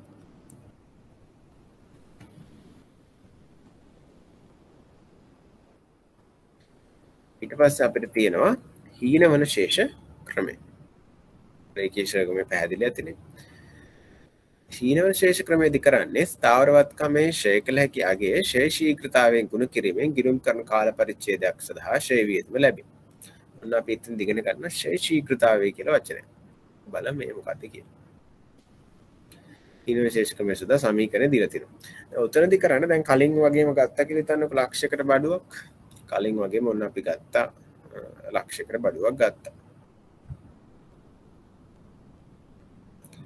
යන්ත්‍රයක් ගත්ත රුපියල් ලක්ෂයකට. ඊට පස්සේ අපි අඳුර ගන්නවා දැන් කලින් වගේම අඳුර ගන්න ඕනේ මේකත් අපි හිතනවා මේක ඇත්තටම ප්‍රයෝජනවත් ජීවිත කාලය ලොකුටම අවශ්‍යතාවයක් නැහැ. කියන්නේ ප්‍රයෝජනවත් ජීවිත කාලය මේ සමීකරණෙට නැහැ. හැබැයි අපි අඳුර ගන්නවා අපි පාවිච්චි කළ ඉවරනාට පස්සේ මේක විකුණ ගන්න පුළුවන් කියලා රුපියල් 10000කට වගේ විකුණන්න පුළුවන් කියලා අපි හිතනවා. අපි හිතන මේ යන්ත්‍රේ වටින්නේ යකඩ වලට විතරයි. යකඩ බර ගත්තාම රුපියල් 10000කට වගේ විකුණ ගන්න පුළුවන්. ඒතර මේක සුම්බුන් අගේ රුපියල් 10000යි. සුම්බුන් අගේ රුපියල් 10000යි. ඒතර දැන් ෂේකලෑගේ අගේ කොච්චරද? ෂේකලෑගේ අගේ කොච්චරද? රුපියල් 90000යි නේ. ඒතර දැන් අපි මේ ෂේකලෑගේ සමානව බෙදා හරින්න යන්නේ ප්‍රයෝජනවත් ජීවිත කාල හොයන්න යන්නේ මොනවත් නැහැ. අපි මේක ඇස්තමේන්තුගත කරනවා අවුරුද්දකට මේකේ වටිනාකම පිරිහෙන්නේ 120 ගාන කියලා. දැන් එහෙම කියන්න පුළුවන් දැන් බඩුවක් පරිභෝජනය කරනකොට අවුරුද්දක් පාවිච්චි කරනකොට අපිට කියන්න පුළුවන් මේකේ ආරම්භක තත්ත්වයෙන් අපිට හිතලා ඉවරලා අපිට විවිධ ක්‍රම පාවිච්චි කරලා ඇස්තමේන්තුගත කරන්න පුළුවන් 15%ක් 120ක් වගේ තමයි මේකේ ක්ෂය වෙන්නේ. එහෙම නැත්නම් මේක පිරිහෙන්නේ කියලා. අන්නේ ඒක අපි ඇස්තමේන්තුගත කරගන්න අවශ්‍යයි. ඕකට තමයි ඔය කියන්නේ ෂය ශීඝ්‍රතාවය කියලා. හරිද? ඕකට තමයි කියන්නේ ඔය ෂය ශීඝ්‍රතාවය කියලා කියන්නේ. ඒතර මේක සාමාන්‍යයෙන් ඕගොල්ලන්ට ගැටලු වලදී දෙනවා. බය වෙන කාරණාවක් නෑ. ඒක දෙනවා ගැටලු 120ද 110ද පිරිහෙන්නේ කියලා. හැබැයි ඔක පිරිහෙන්න ඕනේ කීයෙන්ද? ඔක පිරිහෙන්න ඕනේ කලින් වගේම තමයි ෂය කළ හැකි අගේ. ෂය කළ හැකි අගේ තමයි මේ තියෙන්නේ. ඒකත් චුට්ටක් එහාට මෙහාට වෙනස් වෙලා තියෙනවා. ඔයගොල්ලන්ට පේනවා දැන් කලින් කෙනන් තිබි පිරිවැහෙන දැන් තියෙනවා ගිණුම් කරන කාල පරිච්ඡේදයේ ආරම්භයේ පොත් අගේ කියලා එකක් දීලා තියෙනවා. ඔකට හේතුව තමයි දැන් අපි ලක්ෂයෙන් පටන් ගමුකෝ වැඩි. අපි හිතමු 120 ගාන කියලා පිරිහේ. දැන් පළවෙනි අවුරුද්දේ ෂය කළ හැකි අගේ කොච්චරද? ෂය කළ හැකි අගේ තමයි ගත්ත පිරිවැය තියෙන ලක්ෂයයි. ඕකෙන් 10000ක් අඩු කරන්න ඕන සුම්බුන් අගේ හොයන්න. එතකොට එනවා අපිට 90000ක් ෂය කළ හැකි අගේ විතර පළවෙනි අවුරුද්දේ. එතකොට දැන් 90000ට අපි දාන්න ඕනේ මොකද? 90000න් දාන්න ඕනේ වැඩි කරන්න ඕනේ ෂය ශීඝ්‍රතාවය. අපි හිතමු 120ක් පිරිනනවා කියලා. ඔන්න 90000 අපි වැඩි කරනවා 120. එතකොට එනවා ෂය කළ හැකි අගේ විදිහට එනවා කොච්චරද? 18000. මේ අවුරුද්දේ ෂය අවුරුදු වසර සඳහා ෂය එනවා 10000. වසර සඳහා ෂය එනවා 10000ක් 18000. හරිද? ඊට පස්සේ දැන් මොකද කරන්න ඕනේ? පළවෙනි අවුරුද්ද අවසානයේ දැන් පොත් අගේ අපි ආවත්කාලින කරන්න ඕනේ. දැන් මේක දැන් පිරිවැය විදිහට තියෙන ලක්ෂයක් නේ. දැන් ලක්ෂයක් වටනවද දැන්? දැන් ලක්ෂයක් වටින්නේ නැහැ නේ. දැන් ෂය අඩු කරන්න ඕනේ. ලක්ෂයෙන් ෂය අඩු කරන්න. එහෙනම් වසර දෙක පටන් ගන්නේ අවුරුදු දෙක පටන් ගන්නෙද්දී පොත් අගේ කී වෙන්න ඕනද? අර අපේ ලක්ෂයෙන් අඩු කරන්න ඕනේ ෂය. කොච්චරද? 82000යි. 82000යි. දැන් දෙවෙනි අවුරුද්ද පටන් ගනිද්දී ෂය කළ හැකි අගේ කීයද? දෙවෙනි අවුරුද්ද පටන් ගනිද්දී ෂය කළ හැකි තමයි. දැන් ඒ අවුරුද්ද පටන් ගනිද්දී දැන් අර පිරිවැය අරන් හරියන්නේ. දැන් ඒ අවුරුද්ද පටන් ගනිද්දී පොත් අගේ ගන්න. හැමතිස්සෙම අලුත් අගේ යාවත් කාලේ නගේ ගන්න. ඒ අවුරුද්ද පටන් ගනිද්දී පොත් අගේ කීයද? 82000යි. එහෙනම් ෂය කළ හැකි අගේ හොයන්නේ 82000න් තමයි දැන් සුම්බුන් අගේ අඩු කරන්නේ. සුම්බුන් අගේ වෙනස් වෙන්නේ නැහැ. සුම්බුන් අගේ කලින් තියෙනවා 10000. එහෙනම් ෂය කළ හැකි අගේ වෙන්නේ කීයද? 82000න් 10000 සමානයි 72000. ඊට පස්සේ මේක වෙනස් වෙන්නේත් නැහැ. මේකත් හැම අවුරුද්දෙම නියතයි. මේකත් හැම අවුරුද්දෙම නියතයි. මේ මෙච්චරයි වෙනස් වෙන්නේ. මේක විතරයි වෙනස් වෙන්නේ. එහෙනම් ෂය හොයන්නේ කොහොමද දෙවෙනි අවුරුද්දට? ෂය සමානයි ෂය කළ හැකි අගේ ඉන්න 70000. ඕක වැඩි කරනවා 120. එතකොට එනවා 14400 කියලා. ඕක දිගටම කරගෙන යන එක තමයි කරන්න තියෙන්නේ. පැහැදිලි නේ? එතකොට හිතන්නකොන්න එනවා අන්තිම අවුරුදු 8 වෙනි අවුරුද්දට වගේ ආවා කියලා හිතන්න. දැන් 8 වෙනි අවුරුද්දට ආවහන් පස්සේ පටන් ගන්නද පොත් වගේ තියෙනවා 15000. 8 වෙනි අවුරුද්දට ආවා. 8 වෙනි අවුරුද්දට ආවා. දැන් පටන් ගන්නද පොත් වගේ ආරම්භක පොත් වගේ 15000. දැන් අපි දැන් අපිට කියනවා මේ 8 වෙනි අවුරුද්ද අවසානයේදී මේක අපි ඉවත් කරනවා කියලා. දැන් එහෙම වුණාට පස්සේ ශීඝ්‍රතාව දදා ඉන්නේ නැහැ අපි. මොකද කරන්නේ අපි එතකොට අර සුම්බුන්ගේ 10000යි පටන් ගන්නදී පොත් වගේ 15000 අතර තියෙන රුපියල් 5000ම 8 වෙනි අවුරුද්ද සඳහා ෂෙය විදිහට හඳුනා ගන්නවා. සමීකරණ දෙවිලා නැහැ. හරි. බලමු. ස්ථාවර වත්කමේ ෂෙය කළ හැකි අගය ෂෙය ශීඝ්‍රතාවයෙන් ගුණ කිරීමෙන් ගිණුම් කරන කාල පරිච්ඡේදයක් සඳහා ෂෙය විදම ලැබේ. කාල පරිච්ඡේදයක් කියන්නේ අපේ උදාහරණයක් අවුරුද්දනේ. ඔය අවුරුද්ද සඳහා ෂෙය ලැබෙන්නේ මෙන්න මේ සූත්‍රය. මොකද්ද සූත්‍රය? ෂෙය කළ හැකි වැඩි කිරීම ෂෙය ශීඝ්‍රතාව. ෂෙය කළ හැකි අගය හොයන්නේ කොහොමද? ගිණුම් කරන කාල පරිච්ඡේදය ආරම්භයේ පොත් අගෙන් අඩු කරන්න ඕනේ සුම්බුන් අගය. මෙම ක්‍රමය යටතේ අවසාන කාල පරිච්ඡේදය සඳහා ෂෙය පිරියම වන්නේ අවසාන කාල පරිච්ඡේදයේ ආරම්භයේ පොත් අගය සහ සුම්බුන් අගය අතර වෙනස වේ. මේ තියෙන්නේ මම මේ දැන් ටිකට කලින් කිව්ව එක. අවසාන කාල පරිච්ඡේදය අවුරුදු 8 පටන් ගන්නදී 15000 වටිනාකම සුම්බුන් අගය 10000 5000ම ඒ අවුරුද්ද සඳහා ෂෙය පිරියම විදිහට අපි හඳුනා ගන්නවා. එමකින් ෂෙය කළ හැකි අගය සම්පූර්ණයෙන් අය කරේ. නැතුනොත් එහෙම ඕක දැන් 15000 20ක් හදන්න ගිහිල්ලා ඉවරලා ඊට පස්සේ රුපියල් 3000ක් විතර වුණොත් එහෙම ඊට පස්සේ දැන් අර 15000 10000 අතර රුපියල් 5000ම අපි මේක ෂෙය විදිහට අඳුර ගන්න එපා. දැන් සම්පූර්ණ ෂෙය වෙච්ච ඉඳන් අපි විකුණන්නේ. ඒතර කෑල්ලයි අඳුර ගන්න වෙන්නේ ෂෙය විදිහට. ඔය සමීකරණ දාන්න ගියොත් එහෙම අන්තිම කාල පරිච්ඡේදයට අන්තිම කාල පරිච්ඡේදයට අපි සමීකරණ දාලා ඉන්නේ නැහැ. පෙරස කෙලින්ම ෂෙය පිරිය විදිහට අඳුර ගන්නවා කියන එක තමයි මෙතන කියවෙන්නේ. දැන් ඔයගොල්ලෝ තියෙනවා මේ දෙකෙන් ගැටලු දෙකක් කරන්න. හරි අපි හොයමු මේ ගැටලු කළෙමුකෝ. උත්සාහ කරන්න බලන්න.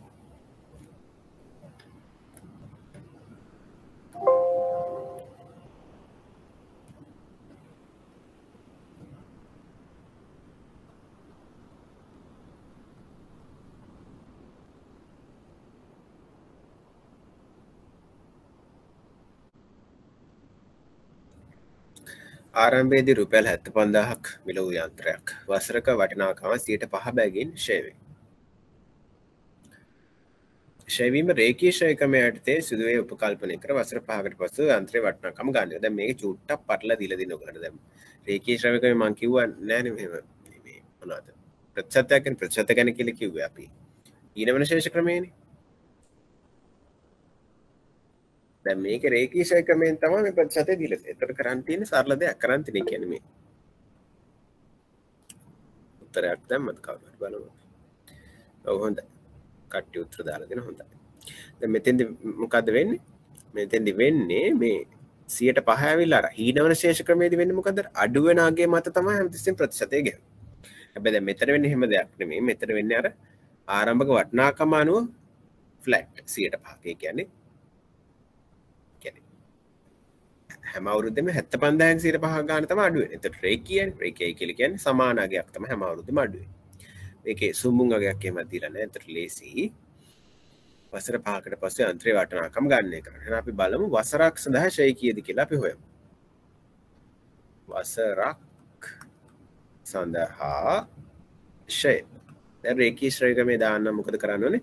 ෂෙය කළ හැකි අගය බෙදන්න ඕනේ n ගෙන්.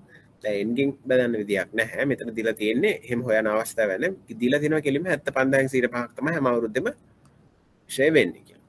එහෙනම් වසරක් සඳහා ෂෙය වෙන්නේ කොච්චරද? 75000 වැඩි කිරීම 5%. ඒ කියන්නේ කොච්චරද? 3750. දැන් වසර 5කට පස්සේ වටිනාකම නැහන්නේ. එහෙනම් වසර 5ක් සඳහා ෂෙය කීයද? දැන් මේකම හදන්න හීනවන ශේෂ ක්‍රමයට.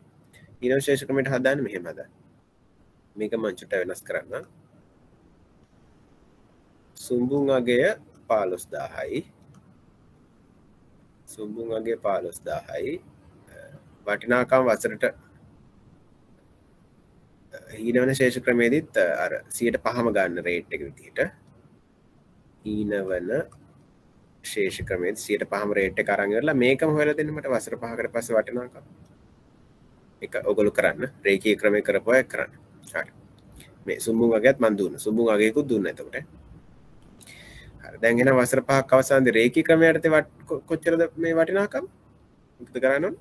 75,000න් අඩු කරන්න ඕනේ කීයද 3750 50 හැම අවුරුද්දෙම ෆ්ලැට් නේ 3750 ගන්න 3750 වැඩි කිරීම 5 3750 50 කියලා කියන්නේ 17,500 18,250යි ඒතර 18,250 කියලා කියන්නේ 56,200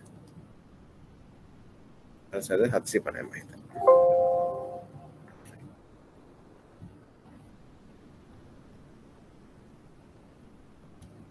56,250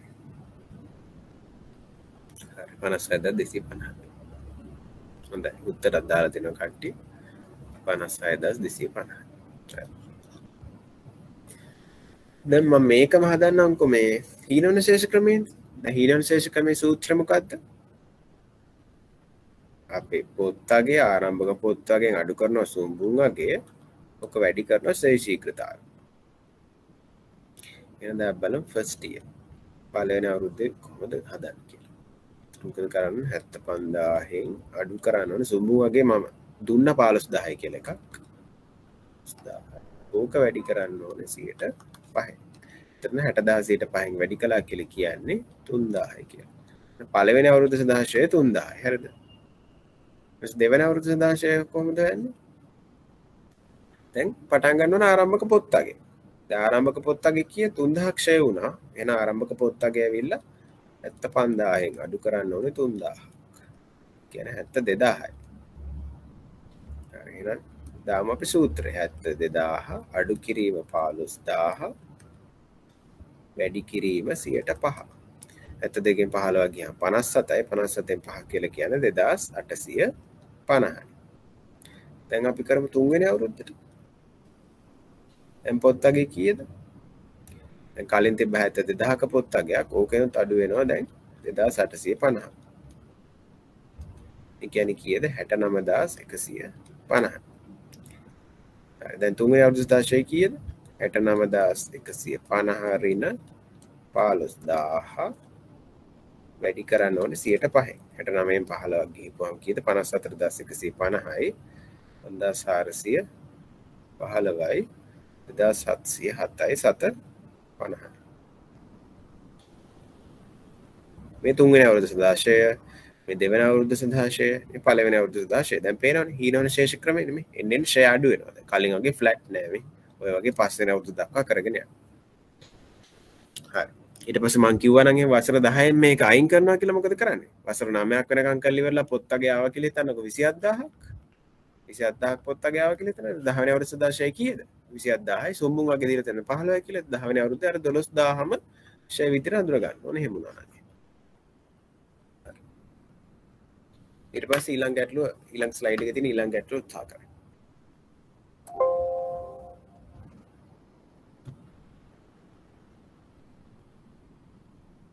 උත්තර දාන්න එකටත් chat එකේ.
ඊළඟ ස්ලයිඩ් එක දාන්න ප්‍රශ්නේ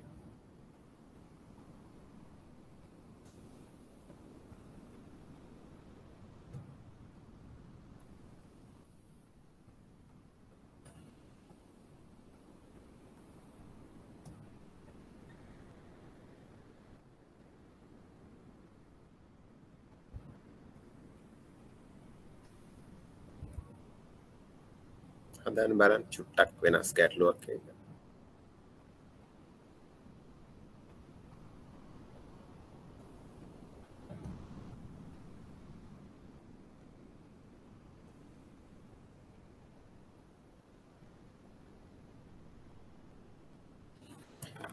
නිෂ්පාදකයෙකු විසින් ඩොලර් 20000ක යන්ත්‍රයක් මිලදී ගනී. මේ යන්ත්‍ර රේඛීය ක්ෂය වන අතර වසර 10කට පස්සේ ඒ වරදකම වටිනාකම් ඩොලර් 100ක්. යන්ත්‍රවල වටිනාකම ඒ වයසේ ශ්‍රිතයක් ලෙස දක්වන්න. වයසේ ශ්‍රිතයක් ලෙස දක්වන්න. කියන්නේ දැන් මොකද වෙන්නේ? දැන් ශ්‍රිතයක් ලෙස දක්වන්න කියලා කියන්නේ දැන් මේක පටන් ගන්න 20000න් මේක පටන් ගන්න 20000න් එතකොට වසරක් පාසා මොකද වෙන්නේ? මේකේ වටිනාකම අඩු වෙනවා. දැන් වටිනාකම අඩු වෙන රේඛීයවනේ. එතකොට එකම ගාණෙන් තමයි අඩු වෙන්නේ. එකම ගාණෙන් තමයි අඩු වෙන්නේ. ඒතර අනුක්‍රමණය නියත එකක් කියලා ඔයගොල්ලන්ට තේරෙනවා. ඊට පස්සේ ගිහිලි වල අවසාන වෙන්නේ කීයෙන්ද? 100. හරි. දැන් මොක කරන්නත් අපි මොකද කරන්න ඕනේ?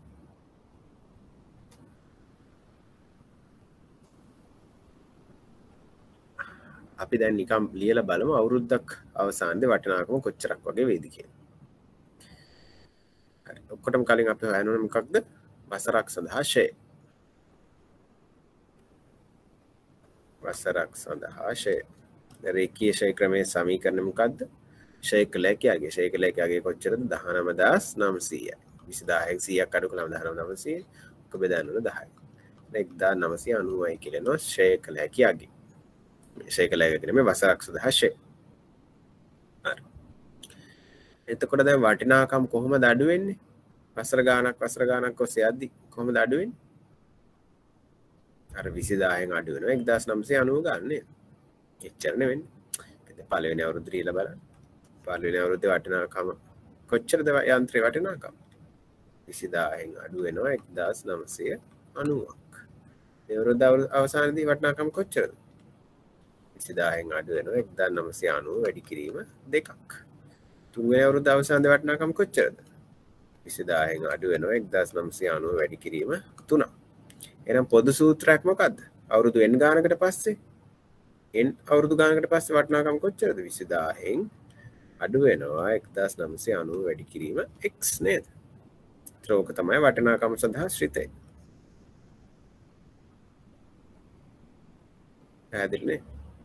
ඊට පස්සේ ඕක පාවිච්චි කරලා හොයනවලු වසර 4කට පසු යන්ත්‍රේ වටිනාකම. එහෙනම් අපි දාමු n 4. v සමානයි 20000 ඍණ 1990 වැඩි කිරීම 4. එතකොට කීයද දෙන්නේ? 12040. ඕක තමයි වසර 4කට පස්සේ වටිනාකම. ඊපස් බලන්න මේක පොඩ්ඩක් වෙනස් ගැටලුව. එක්තරා භාණ්ඩයක ඒක Q ප්‍රමාණයක් නිපදීමේ වියදම මේක අපිට පස්සේ හදන්නත් පුළුවන්. අපි පිරිවැය එහෙම කරපුවාම ලබන සති සමායන කරපුවාම මේ ගැටලුව බලමු. මේක ඉදිරියදී නිකන්වට උත්සාහ කරන්න කොහොමද සමායන එක්කත් මේක කෙලින්ම සම්බන්ධ ඍජු සම්බන්ධයක් නැහැ. ඉදිරියදී ඒක උත්සාහ කරලා බලන්න. ඒතර දැන් මේක පේනව නේද? දැන් මේක අපි නිකමට වුණනම් බලමු වසර 4කට පසු වටිනාකම වසර 10කට පසු වටිනාකම කීයද කියලා බලමු. V10 බලමු. දැන් හරියන එන්නෝන සම්මුන් වගේ 20000 ඍණ 1990 වැඩි කිරීම 10යි. හරිනේ. 20000න් අඩු කරන්න ඕනේ 19900ක්. 100 නෝනේ සම්මුන් වගේ සූත්‍රය. දැක්කනේ? මේ රටාව දැක්ක අපි සූත්‍ර මේ විදිහට හදාගත්තා. මොකද මේක රේඛීය ක්ෂය ක්‍රමයෙන් අඩු වෙන එකක් නේ. ඒතර මේ රටාවල් අඩු කර කර ඉන්න අවශ්‍යතාවයකුත් නැහැ. ඔයගලන්ට තේරෙන්න ඕනේ මේක සරල රේඛීය ප්‍රස්ථාරයක් නේද? මෙන්න මේ වගේ ප්‍රස්ථාරයක් මේකේ වටිනාකම් මෙහෙම අඩු වෙයි. මෙන්න මෙහෙම අඩු වෙන එකක් මේක වටිනාකම්. මේ ටික ටික අඩු වෙන අතර අනුක්‍රමණය වෙන්නේ නියත අනුක්‍රමණයක්. අනුක්‍රමණය තමයි අවුරුද්දක් සඳහා ෂය. මේ තියෙන අනුක්‍රමණය. එතකොට වෙනස් වෙන විචාල්‍ය තමයි වසර සංඛ්‍යා 1 2 3 4 විතර. ඒක තමයි x. ඒතර අන්තක් ඛණ්ඩය තමයි මේ පටන් ගන්න වටිනාකම් 20000. ඒතර ඒක තමයි මේ දීලා තියෙන්නේ. හරි. එහෙනම් අපි ෂය පාඩමත් ඉවරයි. එහෙනම් අපි ලබන සති සමායනෙන් පටන් ගමු පාඩම. ඊට පස්සේ මේ පාඩමත් අපිට ලබන සතියේ ප්‍රශ්නත් කරලා අවසන් කරන්න පුළුවන් වෙයි. එහෙනම් අපි අදට පාඩම මෙතනින් අවසන් කරමු. ස්තුතියි හැමෝටම හොඳට වැඩ කරන්න.